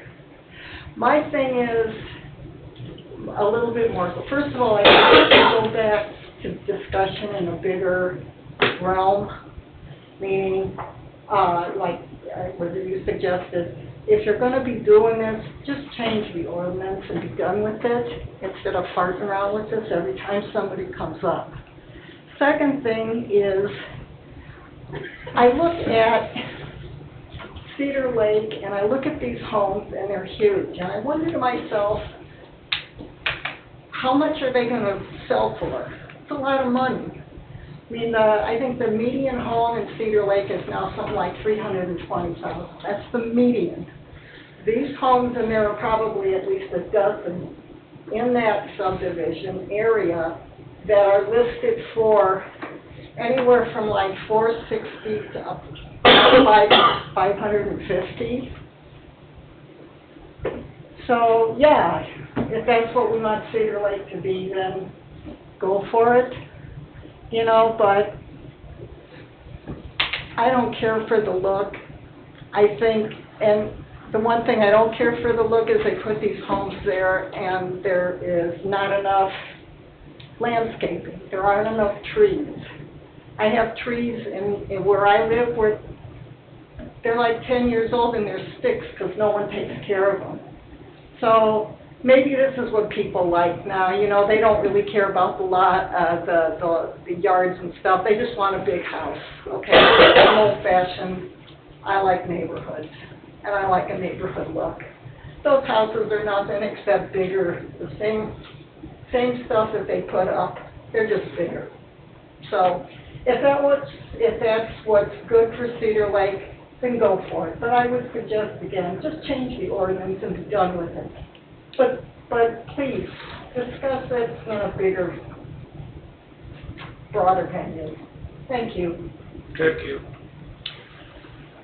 Any other administrators? Anybody online? Administrations are closed.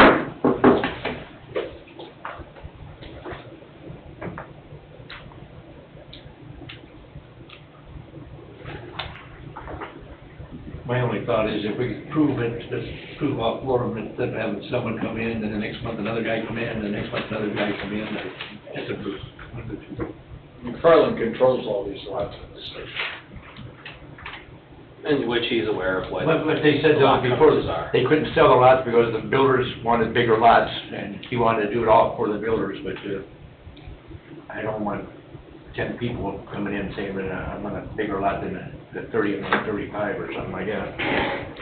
But John, you mentioned that going back to the start of all this, they have that option to have a bigger lot and do whatever they want on it, right? I mean, they just choose to pick those lot sizes and try and get every penny out of them.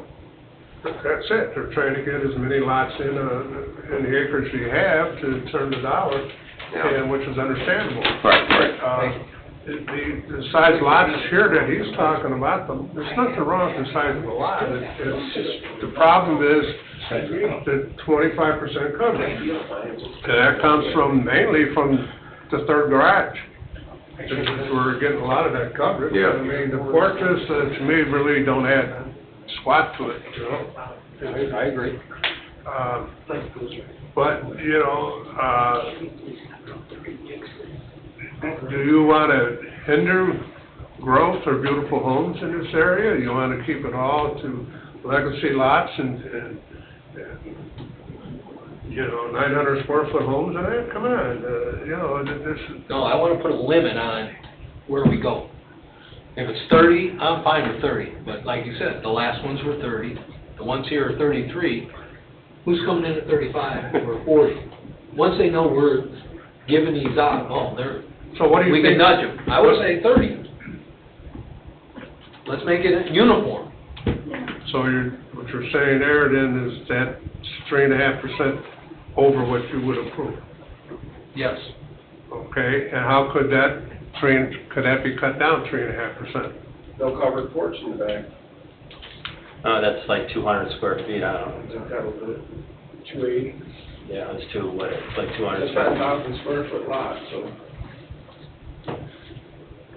I mean, you said it, you said it at the very beginning, you're trying to get everything, and instead of picking and Finding the choosing, guy as that- a selling point, Yeah. he's putting out a product that is gonna hit everybody's curb appeal. I get it, but you also have the restriction of not McFarland, Schilling, when they went to do this subdivision with the planning commission, they came up with it. Yeah. You gotta And remember, now that McFarland owns these lots, which McFarland builds a beautiful house, I think, I'm saying that I think the houses are very nicely built. I'm not disagreeing with you. So, but We represent, the- we represent the whole town.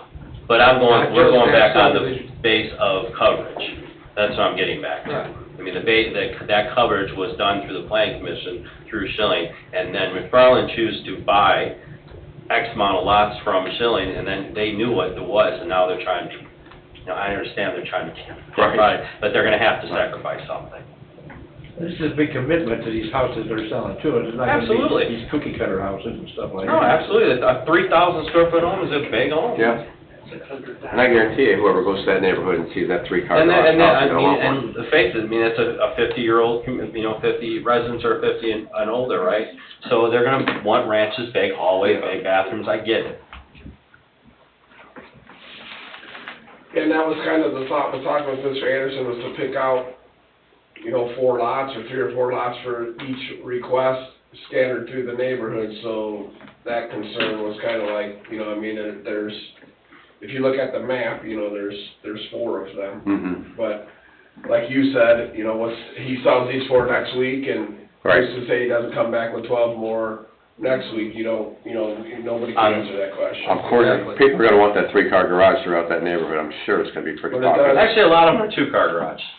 No, but I'm saying after you get But- approval. But yeah, if Mr. Jones has a 3-car Right. garage, Mr. Johnson's out there looking at a house, well, guess what? Yeah. I mean, Mr. Burnham would like to have a 3-car garage also, I mean, I get it, so. Gotta keep up with the Joneses. I ain't trying to keep up with anybody, I just want to have enough room for my toys, so I There get would it. be 7 lots between the 2 requests. Yeah, there's 7 lots in Out of between the for those. 36. So, John, Yes. Commissioners, really, this was all discussed at the Plan Commission. When this project came in, when the developer representatives from Schilling were in here, and Jack Slager's been here on this, my recollection is, they had every opportunity to avoid the discussion Right. we're having right now by either setting the lot sizes appropriately for what was anticipated to be built or was wanted to be built, and or alternatively for their sizes. They could have done a PUD subdivision development, for example. And had they done that, we wouldn't be talking about this. They knew that, and that's why they came in and started talking. And Mr. Anderson is the second representative of Schilling McFarland. I know who you represent, I mean it collectively. Yeah, I really, it's McFarland. Okay, well, But Jack Slager do was I here. do work for Schilling at times? Yes, but not on this project. Diamond Peak also? Yes. Well, actually, I don't, but my firm does, my son does, so yes. So, this thought process is now being laid on your lap to market, to allow the percentages and the size and the area that will allow them to market versus what they had and what they accepted when it was approved. This project, beautiful piece of land, beautiful location, it's what they asked for, and they got approved. So, you're not here to bail out or to engage in monetary benefit or gain or profit or return on investment or whatever they want to call it. Can I ask a Vermont Stranger a question? Sure. What size lot, let's see here. What size lot do you have? I live in a paired villa. It's 50 by 102. I don't know, it's a bigger one, but it's 50 by at least 130 to 150. I don't need all that land, but that's just the way it comes, okay. And that's fine. for me. Again, you know, building these big houses over there, you know, whatever people want, whatever, if they love these, I thought people were looking for affordable homes and, you know, to have a $500,000 mortgage, boy, that really works for me. So, you know, I don't buy the thing that people want those. People also want entry-level houses, but we don't build any of those in Cedar Lake. We don't build those anywhere, ma'am. Why? Those days are gone. Why? Because of the market. But I mean, that's not what we're here for. Which market? Okay, so. Okay. Yeah, that's what it is. No, John, the point I want to make is, if we're gonna do this, please, and save yourself some trouble, but I agree with Mr. Austin. They know what they were getting into, now they want to change it, and they're asking you to do it for them. Fine. So, just make it uniform, everybody's gonna be on the same page. Okay, Barb, you don't have the floor anymore, okay, please. You didn't gavel me. Okay, thank you. Your request is my wish. So going back to As that. a- All right. I think we went through the same issue with the golf course, where they wanted to squeeze everything in the golf course, and we played that game for 3 meetings, so I I don't. mean, in order to get some variation in the subdivision, what if we went to the 30%? We designed a house that would fit on, we'll do all 7 at once, and we can talk about the other 4 in a minute, because we know there's 7 here, I'm not hiding that. What if we were to say, and they're gonna have to come up with a new plan, because the plan's not gonna work, because even the 30.5, I'm 5 over. So as Tim said, I gotta get rid of a porch. But at least I get some variation in the house, and I get some size in the house. And, you know, for anything else, why would you want cookie cutter houses 1 by 1 by 1, when you can get something different? And basically, we all know that 25 is a little small for percentage coverage. And so, if we go to 30, I mean, and nothing to do with the Hanover schools, but you didn't even talk about the 30% in that one. And it was right there, I saw it, and I thought, you know, it's just the fact that this would be a project that I think with a few scattered ones that we picked out at 30%, and then we're gonna have to go back to the drawing board and come up with what 30% means. And I will represent you that we'll make sure that the 30% is the 30%. So do you want a continuance to come back to us with the 30% and show the houses that you're gonna do at 30%? Do you want me to do that, or do you want me just to give it to me and I'll just build it to fit? You wanna see it? Okay. But I think the 30% that we were given, weren't we giving it to individual homeowners? We weren't giving it to No, builders. that's not true. Those were, custom homes being built for residents in Lakeside. Right. Was it? I thought it was It was. for people who want a porch covered. Well, it was, just however they get to that, for what I recall, whatever it is to get to that square footage to have 30%, they would determine, you know, what they can and cannot do. We were just sticking to the 30%, and that for that. A person builds a $400,000 house, they are gonna take care of it, it's not gonna be. Oh, I'm not questioning any of that. I'm not questioning that, but what's gonna stop it? You know, like you said, if we go at 30, and we grant 33, who says that next month we're gonna be at 36? If we granted 30, I'm gonna say, you know, I would grant the 30%. But I wanna see what they're doing. Right. But what if the rest of those lots come in, they all want 30, are we gonna go 30 across, we gonna stamp everything 30 for here on out? Or like? It's just like Lakeside, they have to come in individually, he's bringing in 3 at one time, but he's gotta show us the layout. 7. Or 7. 7, yeah. Well, I've reduced these, so I'm matching the 2 together. So, he has to come back with his layout of the 30% to get approval.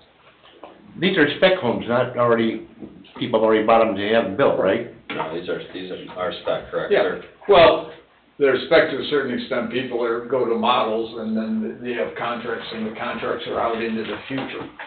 But the answer is you can't sell a product that we don't have approval for, so I doubt it. I hope we haven't sold any of these.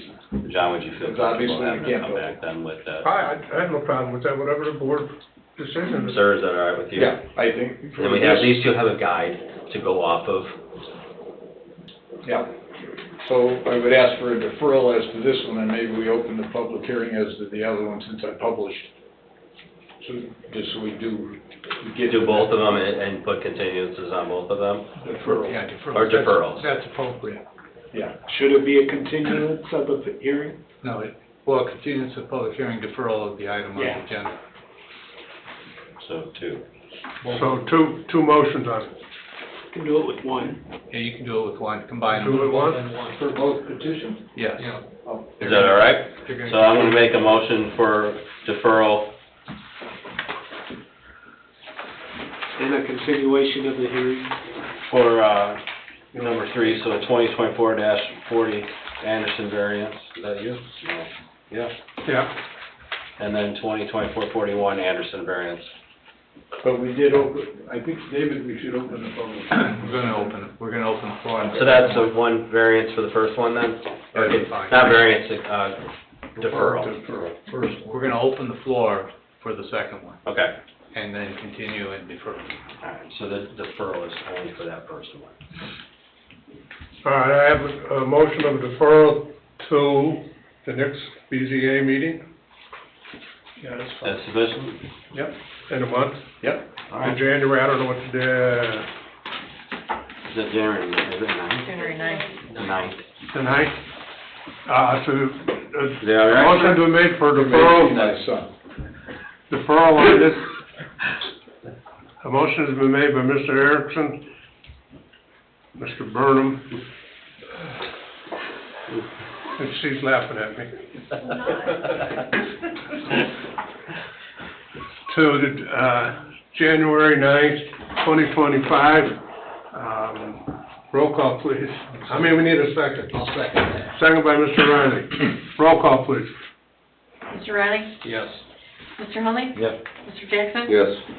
Mr. Burnham? Yes. Mr. Caparro? Yes, motion carries 5-0. Okay, number 4, Anderson variance B, Beacon Point Lot 55, 59, 65, and 74, owner Beacon Point West LLC, 2300 Ramblewood Drive, Suite A, Highland, Indiana, 46322. Petitioner Beacon Point of Cedar Lake LLC, 8800 Wicker Avenue, St. John, Indiana, 46373. Vicinity of Beacon Point, Unit 7, Lot 55, 59, 65, and 74. Petitioner is requesting an increase in lot coverage of 30.5% for lots 55, 59, 65, and 74 located in Beacon Point, Unit 7. State your name and address. Richard Anderson, 9211 Broadway, Maryville, Indiana. I represent McFarland Homes. We're talking about, Let me get legals. They're in order. Legals are in order, thank you. basically, Okay. based on our conversations at the last petition, without stretching this out, we would ask for a deferral of that, but before that, I'd like to have the public hearing open to see if there's any comment. Okay, have a seat. Now, ask for any remonstrators for or against?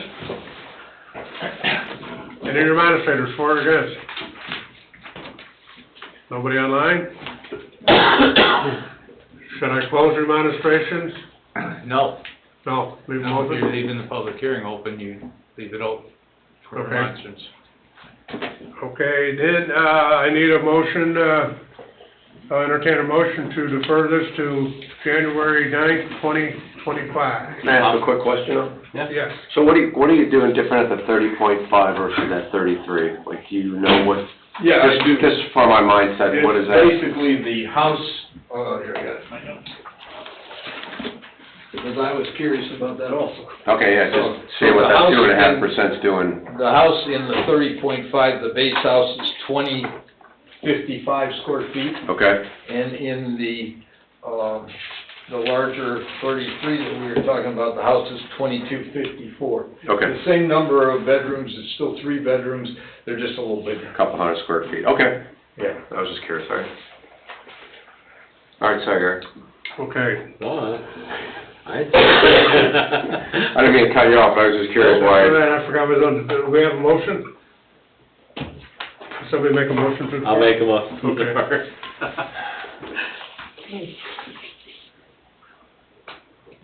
Careful, I'm gonna get fired. A motion to defer to January 9th, 2025, do I have a second? Second. Who's that, Jim? Second by Mr. Hunley, roll call please. Mr. Riley? Yes. Mr. Hunley? Yes. Mr. Jackson? Yes. Mr. Burnham? Yes. Mr. Kapura? Yes, motion carries 5-0. Thank you. Thank you very much. Thanks.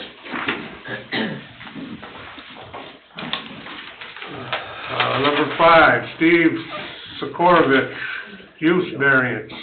Owner petitioner Steve Sikorovich, 10120 Homestead Court, Cedar Lake, Indiana, vicinity of 13930 Lollerman Street, Cedar Lake, Indiana. That's Good where I evening, got Mr. Chairman. confused. Yes, Nathan Bitts here on behalf of Dr. Sikorovich and CED Rentals. Legals, are they in order, Mr. Austin? They are. All right, we have our legals in order. Good to be here this evening, good to see everyone. We are requesting a renewal of a previous approval that you granted as well as the town council back in 2021 with a slight modification. This is a property here in town that many of us are familiar with. This is commonly known as the Hanover House, located at 13930 Lowerman Street. It could be, Mr. Kapura, you had said you were looking for it, I think in the agenda, it has listed Homestead Court on both spots, and that could be why I noticed that earlier. Yeah, The because confusion. I remember this one, and that's what I thought it was, Yeah. but it's sending me to Centennial.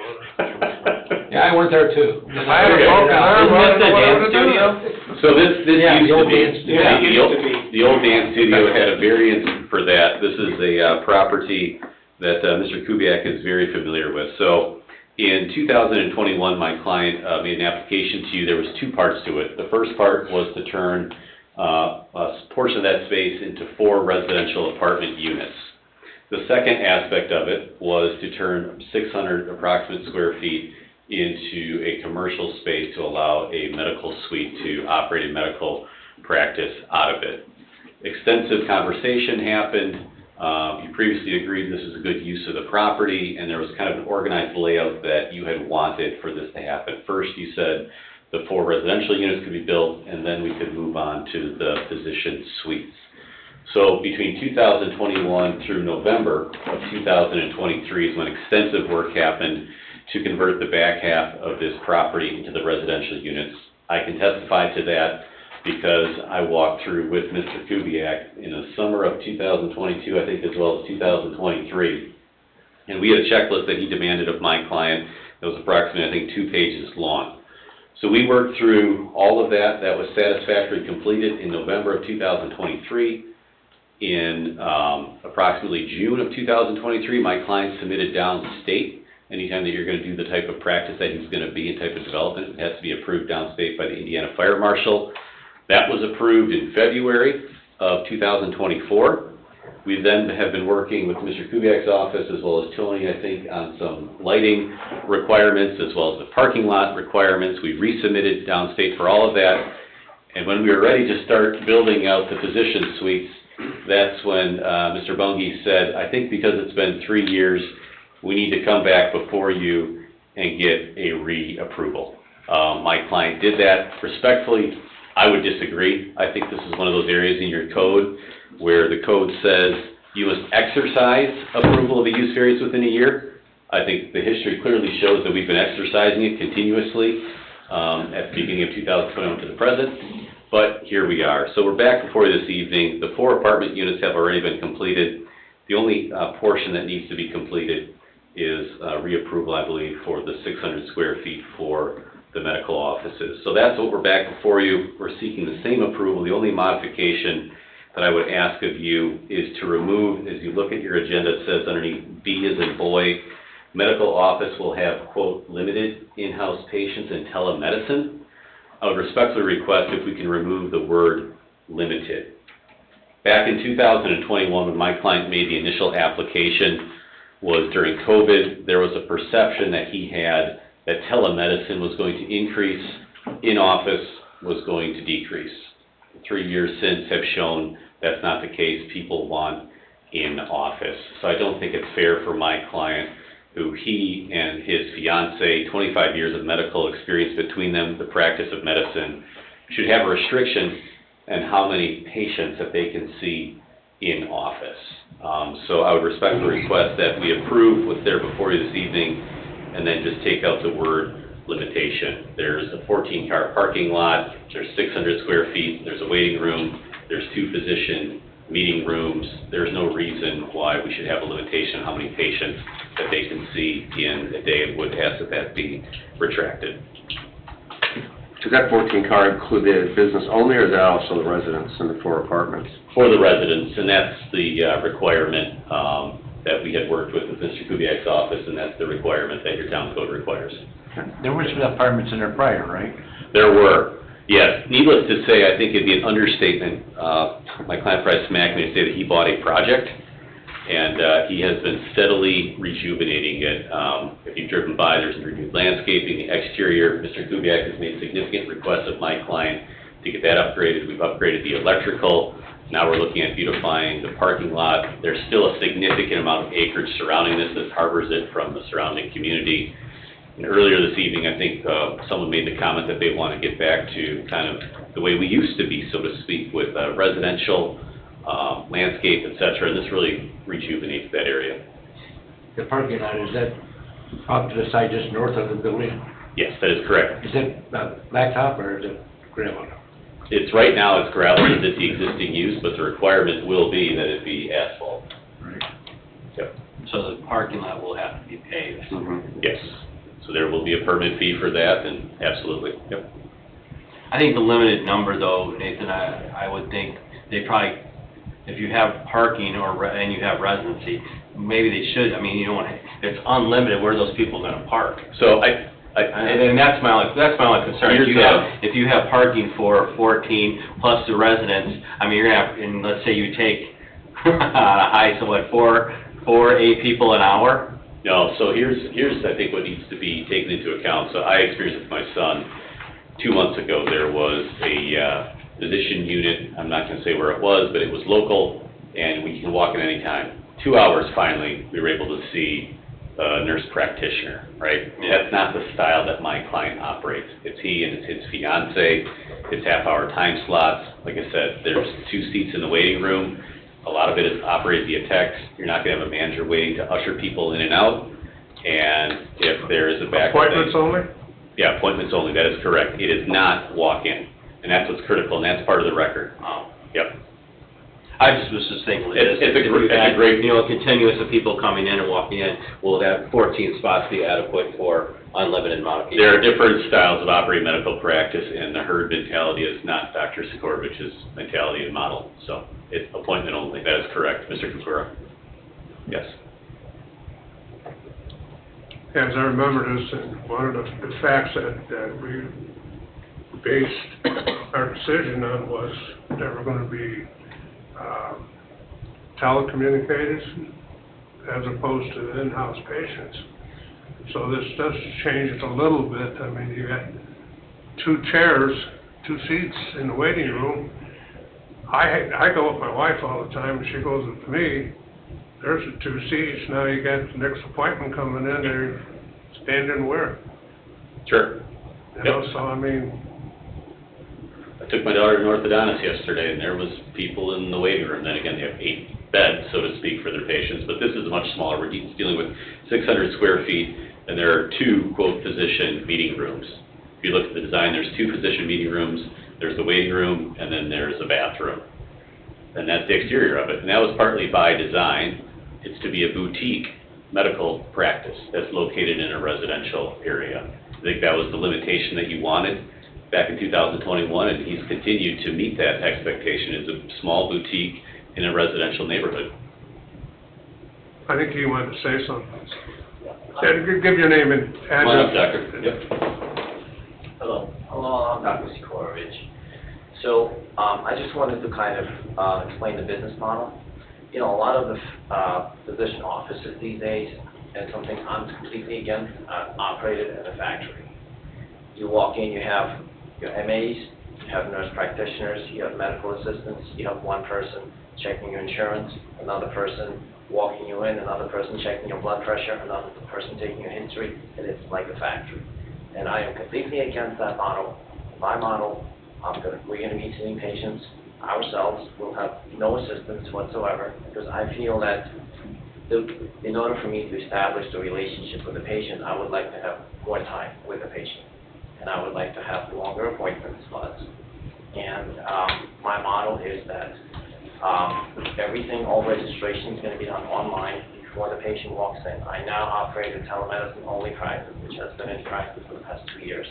What I do is I ask the patient for their insurance card and their driver's ID and their email address, and I check all the insurance, and everything is done electronically. So there's going to be no registration, and that's part of why people need a big waiting room, is because when people walk in, then they have to fill out a bunch of doctor forms, then their IDs get checked. None of that stuff is going to happen in my office. Everything is going to be done electronically as it is done now. And my motto is going to be, I will not have anyone sitting in a waiting room and in the exam room at the same time. I'm going to have one patient, and when I see one patient on the door, I'm going to text to the next patient, please come in, have a seat in the waiting room. While that happens, I'm going to clean the exam room, go through my notes. That takes about 5 to 10 minutes. That's enough time for the next patient to get into the waiting room. And then I will personally take the patient from the waiting room and bring them into the physician's office. And I will take their blood pressure myself, and I will do everything myself. And I feel that's the way medicine should be practiced. That's the way medicine was practiced in the past. And I am very much a believer in that model. Thank you. Okay.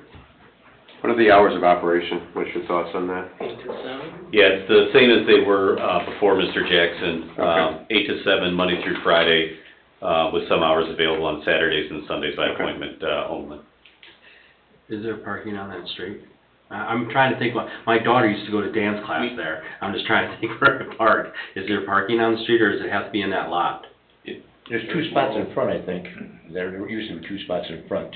There could be 2 spots in front. That is correct, Mr. Hunley. We actually had some conversation with, it might have been Tony and you, Mr. Kubiak, when we were last out there about the possibility of, it may need a little bit of an easement, but that was something we said we discussed longer term, the possibility of doing that. It wasn't an upfront requirement. Right, and I guess where I'm at is the request originally was mainly based on telehealth, which they, that was their idea and that was their plan back then. This is a big factor of why I felt they needed to come back, is just because that now basically the 90% telehealth and 10% patients has switched around to 90% patients and 10% telehealth, which kind of triggers, the site plan approval and the cars. I mean, somebody's going to be parked in the parking lot waiting for him to text them to come in or whatever the case is. I mean, it's kind of a big difference to have a walk-in medical facility versus, mostly a place to do business that was maybe a patient here and there and mostly telehealth business. So I feel like, I know there's 14 parking spaces there, there's a couple trees in the parking lot needs to be improved. I mean, I have no issues with this being turned into a medical facility. Like Nathan said, they do have a state release, they have their plan, they've modified their plan to meet the 600 feet that was asked of them before. They originally had a little bit bigger plan with a couple more offices, but they were reminded of their original approval. They changed it, met the requirements of, what was approved previously. I just feel that some sort of site plan approval or some type of parking plan, ingress, egress to the building, ADA accessibility into the building, there's kind of, turn it into a medical facility of this nature seems like it's needs a little bit more updating than just building out the offices, I guess, just to, I don't know what your guys' thoughts are, but my thinking is just, there's gotta be some type of parking improvements and ingress, egress for ADA accessibility into the building, because coming from that parking lot up, that's why we discussed out there that maybe a couple parking spaces on the south side of the building for ADA accessibility, because then you can get out of your car and be up at the door level and pretty easily. If you're down in that parking lot, it's a different story, so that would be my major concerns. Other than that, you know, they've done we had multiple meetings out there. He updated 90% of the electric in the rest of that building and fixed windows, and, you know, it was a painstaking process, and we, made it through. I mean, he's made a lot of headway. Were there any, plans to upgrade the outside? You know, Well, I think that's part of his plans. You have to ask him. because I don't know if the outside of that building's been touched anywhere. So, yeah, one of the requirements Mr. Kubiak had is, especially on the backside, there was a lot of rot because it's a heavily wooded area. So he's requested that all that be removed. That's been removed. There's been new fascia in spots. It's been all repainted. There's been new landscaping. So there's been significant improvements to the exterior. What about the stairwell? The stairwells? The back stairs going up, they look in not real good shape. So I think That's like a fire escape for those apartments. there was multiple, it's been about a year and a half since I was That last back out there. stairs, a lot better than you think. Yeah. Yeah, I'm agreeing with you in the looks of it, but that thing is, that's just one of my concerns. no, it was of ours also, but that stairway, whoever built the stairway, it's. It looked like some of the stuff was.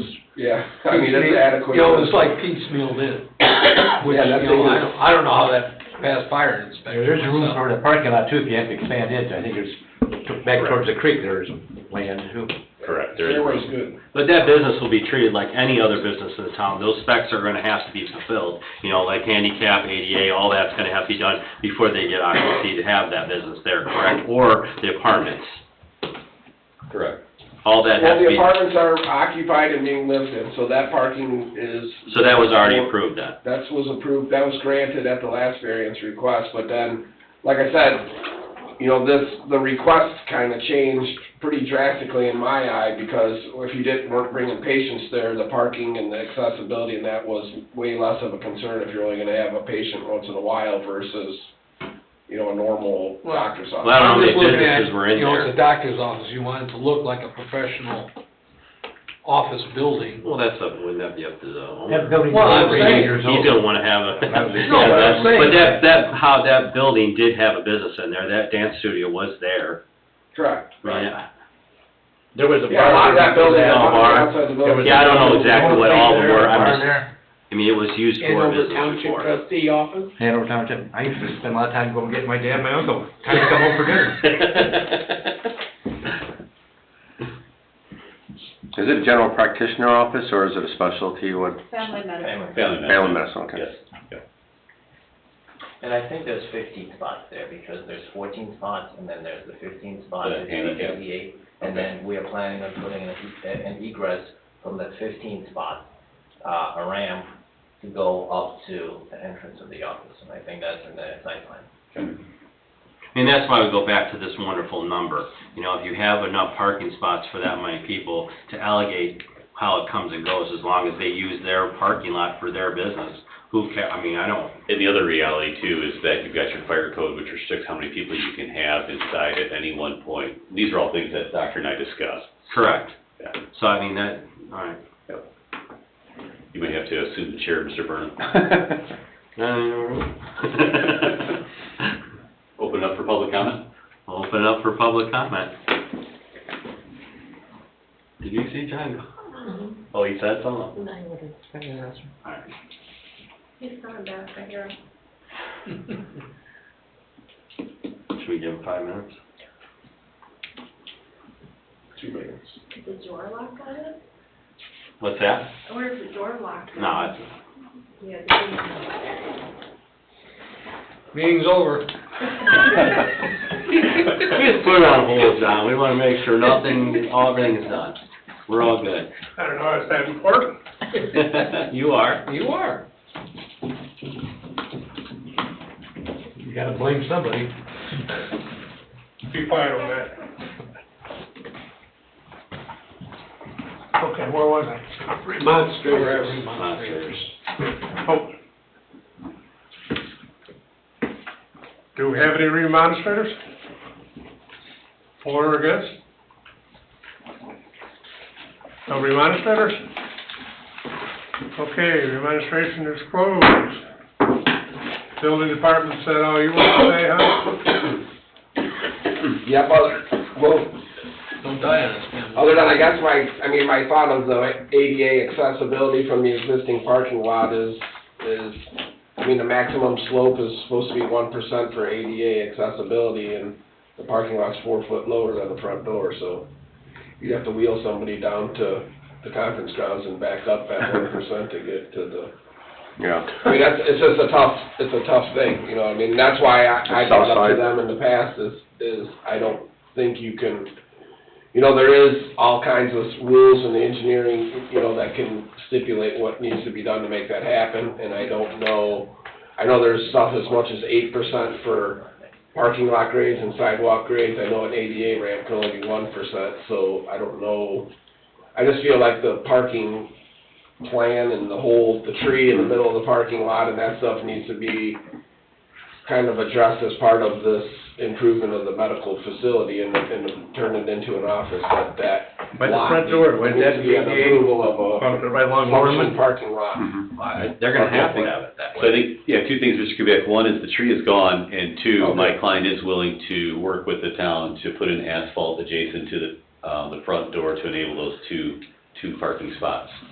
Yeah, I just feel there needs to be some type of a site plan approval or, you know, a parking plan that's gonna work for the whole facility. That's the only, I mean, the plan for the building is state approved and, just the accessible, you know, to get in it and get that front of that building fixed up so it can be accessed, you know, properly. So subject to I mean, parking lot. that's the hard, I mean, it's just, I don't know, I mean, I think that Let me ask you, okay, if that wasn't done, how'd that get to us before that? how did what? Not having a site plan and with all these answers on it. Well, that's Got because to us this with is a variance. it's a continuance of. Well, even to get to that variance, how'd it get there before a site plan? They have a existing building there, Okay, but now they're changing the use of it, that's what I'm right, saying. so don't they have to bring it up to code if they That's change what, the that's what I'm use? trying to say with the parking plan and the parking lot. Right, but that There should have needs to been be done something. before it got to us. Jerry, it's probably accurate. That's part of the reason for him being here, Nathan being here tonight with his clients for the special exception or special use. All of that is kind of a carryover request that I would, or elongate the approval that was previously given, subject to tweak. Right, and I would think if we can make a motion this evening, just make it subject to a revised parking plan that allows 2 ADA parking spaces next to the building, subject to building department approval, would meet the requirements here. It has to have an ADA approval, so they can even go in it, right? Yeah, before you get occupancy. You have no choice on that. That's gotta be done by the city, nobody else. I mean, So you got 14 parking spots. You got Actually, 15, I was wrong, so then this would add 2 more, so you'd be at 17, yeah. 17, you have 4 apartments, so 2 spots per apartment? 2.5, was it? No? Pardon? Is it 2.5 or 2? I can't remember anymore. Well, it's an apartment, you figure at least 2 people in it, so 2 cars, So 8. so that would be yeah, 8. I mean, the parking needs to they need to take the parking plan to the plan commission to get their site plan approval for the parking and be done. So it meets the requirements. I mean, the 14 spots could be accurate. I'm not really the planner. I don't know what that number for sure, I can't say it here, but I think that just it needs to be make sure that the ingress, egress, and the parking lot functions for the business accordingly, because it's never been used at this level of, I mean, the place has not been used. I mean, I know it was a dance studio and I know it's been businesses, but the quality and the shape of the existing parking lot needs to be updated, and maybe he doesn't need the 2 spots to the south, I don't know. I can't say for a fact, but I know that there's definitely some, you know, once you get a few more people parking in there and trying to get out, and I didn't notice that the big tree had been gone, that the big tree that had the bricks in it is cut down. Oh, good. 'Cause that was definitely when you pulled in there, you had to worry about trying to get out around it, but. But then we need to, the plan commission needs to see a site plan with parking and ADA and what have you on it before we approve this variance. I guess I'm a little confused as to why the as much as I like the plan commission, I'm a little confused why we need to get them involved with this when this was previously approved. But it was approved without, with only 10% patient, access. 90% was going to be over the internet. So that changes the whole perspective of what's going on there. And my point I was getting to with parking is if you got 4 apartments, 2 each, that's 8 spaces. Do both of their doctors drive there, or do they ride together? Well, even if they did, so now you're at, if you have 17 minus that, you're at 9, then you're at 7. So you have 2 waiting rooms that you're gonna fill with 7 parking spaces respectively? I'm trying to get to the point as to how many spots would be available for them to utilize for their business. Right. You know, okay, so I have to, you know, I'm from old school, I have to do, I don't know new math, I have to do it in my head, you know? So, I mean, you're down to like, 7 spots, and they're gonna have 2 patients at a time, and nobody's sitting in the waiting room. Right, so you have 7 parking spaces. Would be sufficient. Right. Yeah. So I guess, and that's where I see, what was on the list here, contingent upon meeting all town codes and ordinances for the building department to allow and approve occupancy. And in my mind, that reads that then if we can show pursuant to the ordinances that we have sufficient number of parking spaces on the site plan that they've been working back and forth with Tony and others on, that should be sufficient.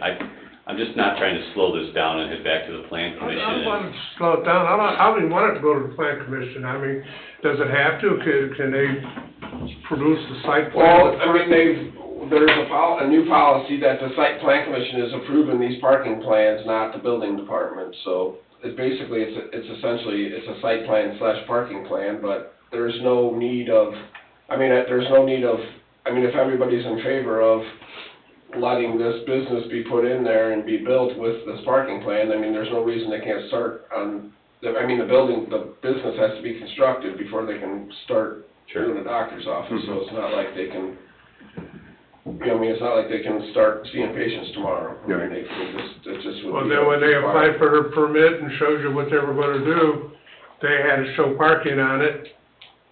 The upgrades, correct? Yeah, that hasn't happened as of yet because they needed to come here first. Originally, they had some parking plan, and when they came here last time, they had some parking spots, and they were going to evolve this into a doctor's office, so that was kind of the, you know what I mean, it was a big undertaking, and I think that these guys know it was a lot more than they anticipated, I mean, and it's taken a few years to get to the point we are now with the apartments are finished, and they're ready to get to take that next step now, so. Well, what I'm trying to get to is if there's a new policy that plan commission has to approve parking, and when they permitted, they had to show some sort of a parking plan. Plan commission hasn't seen it yet. So where's the new policy? If we got a new policy, let's follow. It's actually not a new policy, it's in your zoning ordinance, it's section 17, take a look at that, maybe you'll need to. And it's simply being implemented, that's all. Is that part of that chapter 17 thing? Chapter 17 in the code. So it's not even in place yet? Yeah, it's been in place, it's in place. They're just changes, that's all, and it talks about. So we definitely have to go back to the planning commission. Because it's parking. The parking plan is gonna have to be approved by the planning commission. Correct. at some point in this, and we have his original parking plan from back when they came in 2020 maybe. So, This is what was. yeah, so if that's the case, then we'll seek your approval this evening, and then just make it subject to section 17, site plan approval of a modified parking lot to meet Cedar Lake code. No, not of a modified parking lot of the parcel, the improvements proposed to be made. Well, no, Mr. Austin, respectfully, we have previous approval that didn't have this requirement, that's why I said modified. Sir, I agree with you. I'm just looking at I'm not being cantankerous, I'm just looking at the record. The previous record didn't. You changed the previous record by asking for more inpatient things, so you Sure. changed it. No, I agree. So, That's why I said. you opened it up. That's, You opened it up, now we're discussing it. Yep. This site plan thing isn't a sandbag. It's just being implemented. It's been in the ordinance since it was replaced. Okay. No, and that's, I think, what I suggest as a motion meets that then. And we'll keep you moving. So we, Keep them moving. I'm sorry. So we could, make an approval contingent upon, the approval of a site plan by the plan commission, Simple as that, that would work. correct? Is it a site plan or is it a parking plan? I want to be. Site plan regulations, it's under that section of the ordinance, that's why. That's the process defined, or the title. So it really doesn't slow up their process of continuing renovation. That's the intent. Right, so they can continue doing what they're doing, they'll have their approvals based on what the plan commission says. Okay. Correct? Yes. Am I correct in that statement? Anybody have any questions on this? No. Or any more discussion? Not, I'll entertain a motion.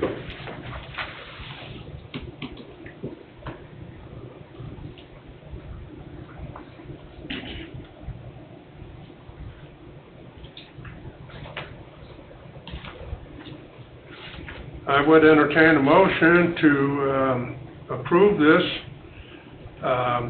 with one thing is striking in B, item B, medical office will have limited in-house patients, and striking that medical office will have patients in telemedicines. And this approval would be contingent upon the approval of the site plan by the plan commission for finding of facts. If anybody wants to make that motion. I'll make that motion. I'll second it. Motion by Mr. Hundley, as I stated, and seconded by Mr. Burnham. Any discussion? Roll call. Mr. Buckey, did you want to speak? I did. In the agenda, this is listed as a variance of use. Oh, yes, I'm sorry, you're correct. Goes to the council. We're looking for an approval, a favorable approval to send to the town council. A recommendation to the town council. I make a motion, we send a recommendation approval to the town council with stipulation at the parking, it has to be approved by the planning commission. That's roughly it. The approval, disapproval, Mr. Hundley's making a motion to send a favorable recommendation to the town council to approve the petitioner's request, or favorable petitioner's request, also striking the word limited in house from there, and contingent upon the approval of the site plan by the plan commission per the finding of facts. Mr. Burnham, do you agree with that? Yep. Motion by Mr. Hundley, seconded by Mr. Burnham.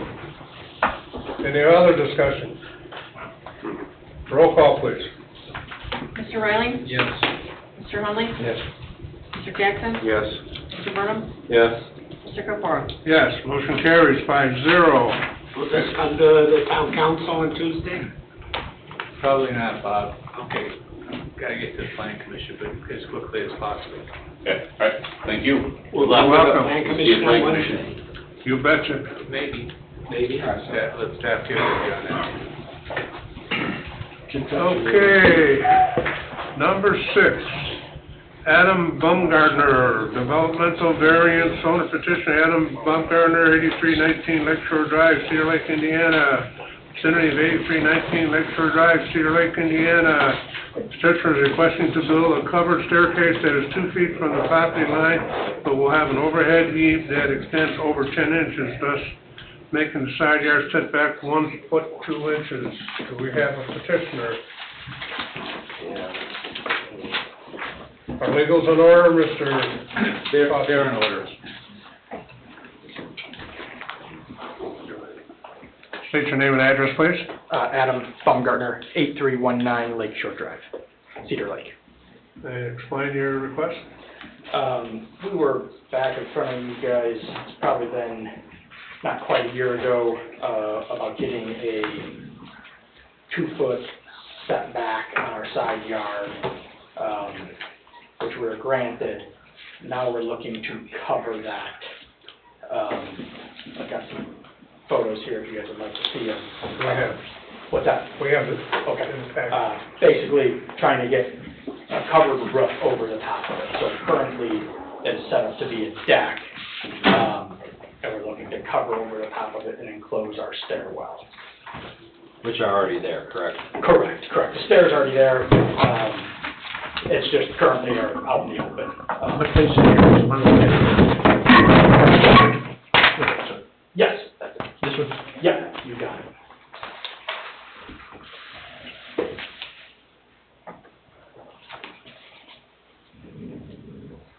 We have a seat for a minute, I'll call for remonstrators. We have any remonstrators for or against? And remonstrators for or against? Nobody online? No. Closed. Okay, you can step back up, sir. Building department? Well, essentially, I mean, I told him he had to come back here because his approval was for, if you remember, he had his deck built to the 0 property line. He's taken it all down and adjusted and fixed and moved and made it right. He's got everything up to speed for where he was supposed to be, but then he was asking if he could go ahead and put a roof over the top of that deck on the one side, and then he has the he wants to enclose the stairway coming down, because he's coming down from 50 feet above there, but to get his stairway to the stairs going down to the basement and the stairs going to the next floor are basically outside on the deck now, so he wanted to kind of incorporate. I know he had a picture there, but he's not going any closer than the 2 foot, but the one side has a porch roof, and then the other side will go up, you know, another level of height, you know, similar to what the house is next door, I guess. So it's a change from, I mean, he's still at his 2 foot, which was granted. He's not any closer to the property line, but it's not what was approved. Your neighbor comes down the same way you come down?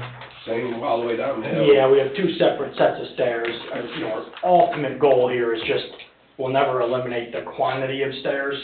It's just trying to get them interior, and eventually we want to get our access into the property on the top level, just to eliminate exterior stairs essentially.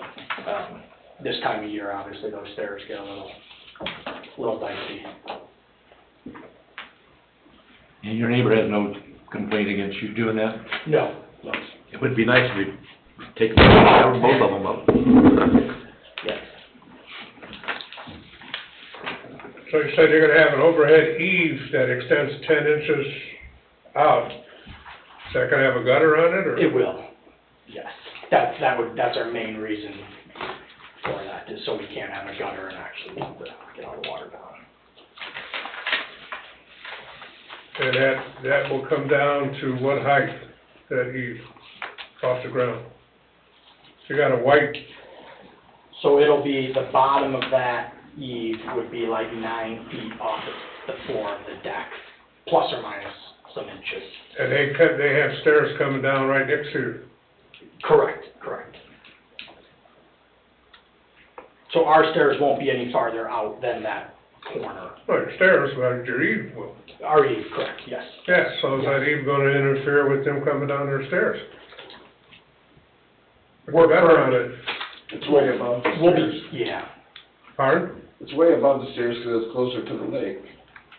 I mean, it's way higher. And like in the picture, it looks like it would be by the stairs, but the covered portion of the porch is out at the lakefront. Did you have any other pictures of what you got there? It's, you know, you can see where their first set of stairs goes to like a platform. our deck is still probably 1.5 feet taller than that, and then we're gonna be 9 foot above that. So we'll be essentially, there'll probably never be a point where our eave is within 10 foot of reach.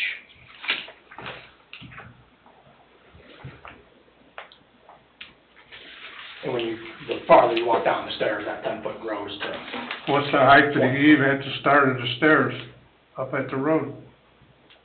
No, it only goes so far. Yeah, for the My time. understanding, it goes only over the porch area. Correct. For the time being, it only will just go to the back of the house. So it won't go all the way to the road at the moment. As time goes on, we will be applying for a permit to add on to the back, and then that will continue. But their stairs also jog over, if you can see in the picture where their stairs look like they convert to concrete stairs. Yeah. Their stairs actually curve to the left about 4 or 5 feet, and then start to go back up the hill. So then at that point, we're 7, 8 feet away from their stairs instead of 2 feet. No neighbors on either side, no neighbor in front, no neighbor in back of them. The neighbor on the... The neighbor on each Which side. side? Neighbor on the west side. Yeah, I mean, but you said he agrees with you. 100%, yes. That's why I meant that, no one that disagrees, there's no one to the north, no one to the south, east and west, they all agree. So his goal is someday to be able to park in a garage up there off of, Walk down in an enclosed area. Yeah, That's basically what he wants. and he's gonna have to go down, 30 or 40 stairs to make it, but that's his dream to do it, you know what I mean? Tell him to put dig a hole and put a bat pole in, straight down. It's a long way down there from up on that hill. Mm-hmm. Yeah. I mean, it's a long. I know, I was over there. It's a long way down. Is that what that chute, that concrete chute is on, leaning on the wall? That's it. That's it. I felt sorry for the guys carrying 10-foot drywall down the stairs when they were doing it the other day when I stopped by. I was waiting for them to wind blow them both off the stairs. It's definitely a super challenging Nothing site. fun about this site. Okay, any other discussion? Yeah. I entertain a motion.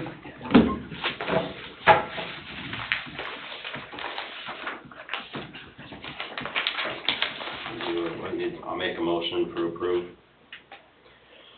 Build a covered stairway and 2 foot from the property line will have an overside east, what is that, over eave? That exceeds 10 inches, making the side yard setback 1 foot 2 inches. Is that the right one? Yeah. Just finding the facts. For finding facts. Got a motion by Mr. Burnham to approve. I'll say that. I got a question. Now, this is just for the porch area for now. Correct, up to the back of the house, he's gonna enclose that stairway going upstairs, Right. and then the covered porch, but then, He'll have to come back. in the future, he'll have to come back to continue that 2 foot. Okay. Right now, he's still in the same 2 foot setback that he was, other than the overhang, but he's still in that same area, so, I mean, but he definitely does have the overhang on that one part, which makes it 1 foot 2, so. But if and when he does come to add on further to the back, or towards the road there, then he would have to come back for another approval, or maybe figure out a way to come down and, I mean, I don't know, but. Okay. Okay. That answered my question. The motion, I made the motion, so it needs to be seconded, right? Somebody seconded it. All right, so we're all good then. Roll call, please. Mr. Riley? Yes. Mr. Hunley? Yes. Mr. Jackson? Yes. Mr. Burnham? Yes. Mr. Kapura? Yes. Motion carries 5-0. Thank you. You're welcome. Any public comment? Is that on this matter? Just Anything. Yeah, come up here, give us your name. What he's talking about, I thought it was for his. Name and address for the record, please. Chris Jandrick, 12817 Lee Court. I was at the town council meeting and that on December 3rd here, and brought this to them. And I'm not even sure if I'm at the right meeting here tonight, but they pretty much, what I'm about to discuss, they said that they were gonna look into what I had to say, but they also referred me to speaking with Mr. Kubiak about it. Well, I haven't had a chance to contact you the last week and a half, been really busy about it, but kind of make a long story short, about 3 weeks ago, it was still nice, I was doing cleanup out back and that, and a couple of people approached me in the woods, and, there's a woman and a younger gentleman, and, the beginning of the conversation was just small talk, whatever. Yeah, I'm just trying to paint a picture of what happened here for you. So we were talking, and she stated like she wanted to put up a fence or something, so right away I thought to myself, well, strangers just don't approach and say you're gonna put up a fence, so it has to be the property owner that owns this property, right? I says, okay, that's fine. So what do you wanna do, start off at where the old chain link fence was at? She says, yeah, probably there. And then another comment was made about a possible putting in a campground area back there. I don't know if any of you guys realize this, but about 4 years ago, I believe it was, that this had come about. And we all got a letter, me and my neighbors, we all got letters about it. We came to the council meeting and it was discussed. I believe it was denied, but I believe there was also a stipulation that she had to work with the U.S. Army Corps of Engineers because of the wetlands area there and all this other stuff. So it's been quiet until all of a sudden this encounter in this meeting with her, stating that I think she's trying to bring this back up again. So, I was just wanted to bring it up. Again, I brought it up to the town council, and I'm bringing it up to you guys. If you guys, has anything been proposed to you guys about this again? Because it is obviously an ongoing issue. This came about 4 years ago, and now it's coming back again. And everybody was kind of, well, as far as me and my the neighbors that I live around and that, we obviously oppose it. We don't want it there. You're talking about putting a campground right in everybody's backyard that people would be coming in and out of, so I'm curious, like I said, if anything was brought up. What was that address Any again? permits been pulled for fences or any of this stuff, or? She called me and I directed her to Tim. Thursday, you talked to someone. What was that address? Hey, the football went right to you, buddy. I'm sorry. Your address again? My address? Wherever you're talking. 12817 Lee Court. That's right next door, Domino's going up. Yes, pretty much. So that fence line or That Ann whatever, Zimmerman's old place. Okay. That's Samaras. Yeah. Yeah. the Domino's is being built there. Right next to it, there's 2 homes there, and that's, I believe, this woman's property that owns that, and it comes behind our backyards. I don't know. Used to be a trailer park, I don't know. Is it trailer factory still? There's nothing back No. there. It was a trailer park. It was? Yeah. Oh. There's in the just day. an old, Not a big one, but they were. I wasn't here at the time, so I don't know. Yeah, I'm a little old. That's probably what that old that one, shed was that's back Could there. be, could be. It's not a storage shed, it's actually, from what I hear, everybody says there's like a pump in there, it's like a pump house. Yeah, that's the well for those houses. Yeah. So that's, I assume, so that's what's supplying the house, the water to To those those 2 houses. residences there. Correct, yes. But I also stated too, that for the last 2 years, there's water pouring out of the ground back there. Right, It's and just we were out there recently and we're looking into the well that's boiling water out of the ground. They dumped dirt back there that needs to be removed from there. She did say something about wanting to make it into a campground again, and she was reaching out to the Army Corps of Engineers, but there's no plans or nothing submitted to the town for anything at this point in time. She's been directed to get the dirt back out of there, and, I mean, she could have a dream of putting a campground still in there, but that's beyond our, you know what I mean, there's no formal applications or no anything of that nature. Isn't that all wetlands back there? There's a lot of wetlands back there, Because when yes. we bought this house, we were told nothing could ever go back there. Yeah, and It's all wetlands. well, she has a plan from 2013. That has nothing to do with Board of Zoning. Trust me, I hate to say that, I don't have that. I mean, there's ways of dealing with it. Our You house- can never say never, but. Our house is like up on a hill, so Right, if we yeah. go out on our patio or the upper deck, we're gonna be looking over a campground. Right, yeah. When I was a kid, that was a swamp in there, and it was full of water all the time. and it doesn't have that water in there, I don't know what happened to that water. That's peat moss, a lot of that's peat moss back in there too. We never say down in their backyard. Well, like Tim said, they've not even got the first step over here. Right, I assumed in that, just with this little conversation, it was probably with the property owner, it was probably in its infancy stage at this point. But again, I'm just checking with you guys to know, see if you know anything about it, or. There was water moccasins in that swamp when I was a kid. Now we're really. Okay, Bob. All right. Where the Indians are. What tribe is over there? Yeah, so she doesn't have, I mean, there's no formal anything, she's gotta move that dirt out of there.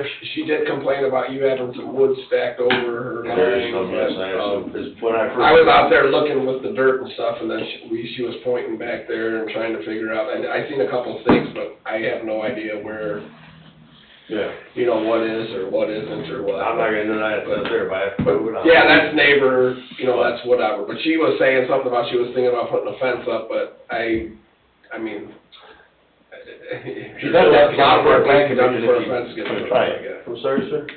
She'll have to come, bring her plans here if she's going to. Right. Or A question about that fence though, because, actually, I think I spoke to you earlier this year, I was trying to do something with a shed, not that that's relevant, but I do know some of the setbacks on that. What would a fence, could you put it on the boundary line, or does Yeah, it the have to be off of that? No, the fence should be put right on the property line. Oh, okay, didn't know that. Never inquired about it, so. Alright. Okay, Do your I mean, she can do what she wants, I guess. If she does, if you guys are adjoining her property, if she does go for some kind of approval of some sort, you guys should be notified by We mail. should sell our house before that happens. I mean, you guys should be notified, so. You love your woods, ouch. I really. Oh, you got good news. We don't wanna look at it. It's right. You're only notified if they need a BZA. You're not notified if it doesn't need a BZA, right? If there's a development, like a. Oh, The okay. plan commission. But not a Plan fence, not a fence. Oh, no. Yeah, No, not okay, us. they wouldn't want to know. We were notified years ago. Yeah, But you then told at me. the last meeting, they said, Yeah, she was trying to put in a trailer park, is what I'm saying, not just But put not up for a a fence. fence. Okay, no, Correct. Yeah, okay. because that would have to be rezoned differently, wouldn't it? Well, Mr. Chairman? maybe. I don't know. I don't know what it's called I now. know it used to be a campground or a trailer park. It was a trailer park. I don't Either way, know. we would get notification. Yes, Yeah, you would get yeah. notified. Yeah, as adjoining property owners, you would get notified. I kind of figured so. Yeah. All right, that's all I have. Thank you. Thank You you. bet. plenty of notifications, so we can. Any other comments? Well, I mean, think about it. Any other comments? It's nice back there. We're gonna wanna look at it, yeah. Next meeting is January 9th, 2025 at 6 o'clock. We're adjourned. Merry Christmas, everybody. Yeah.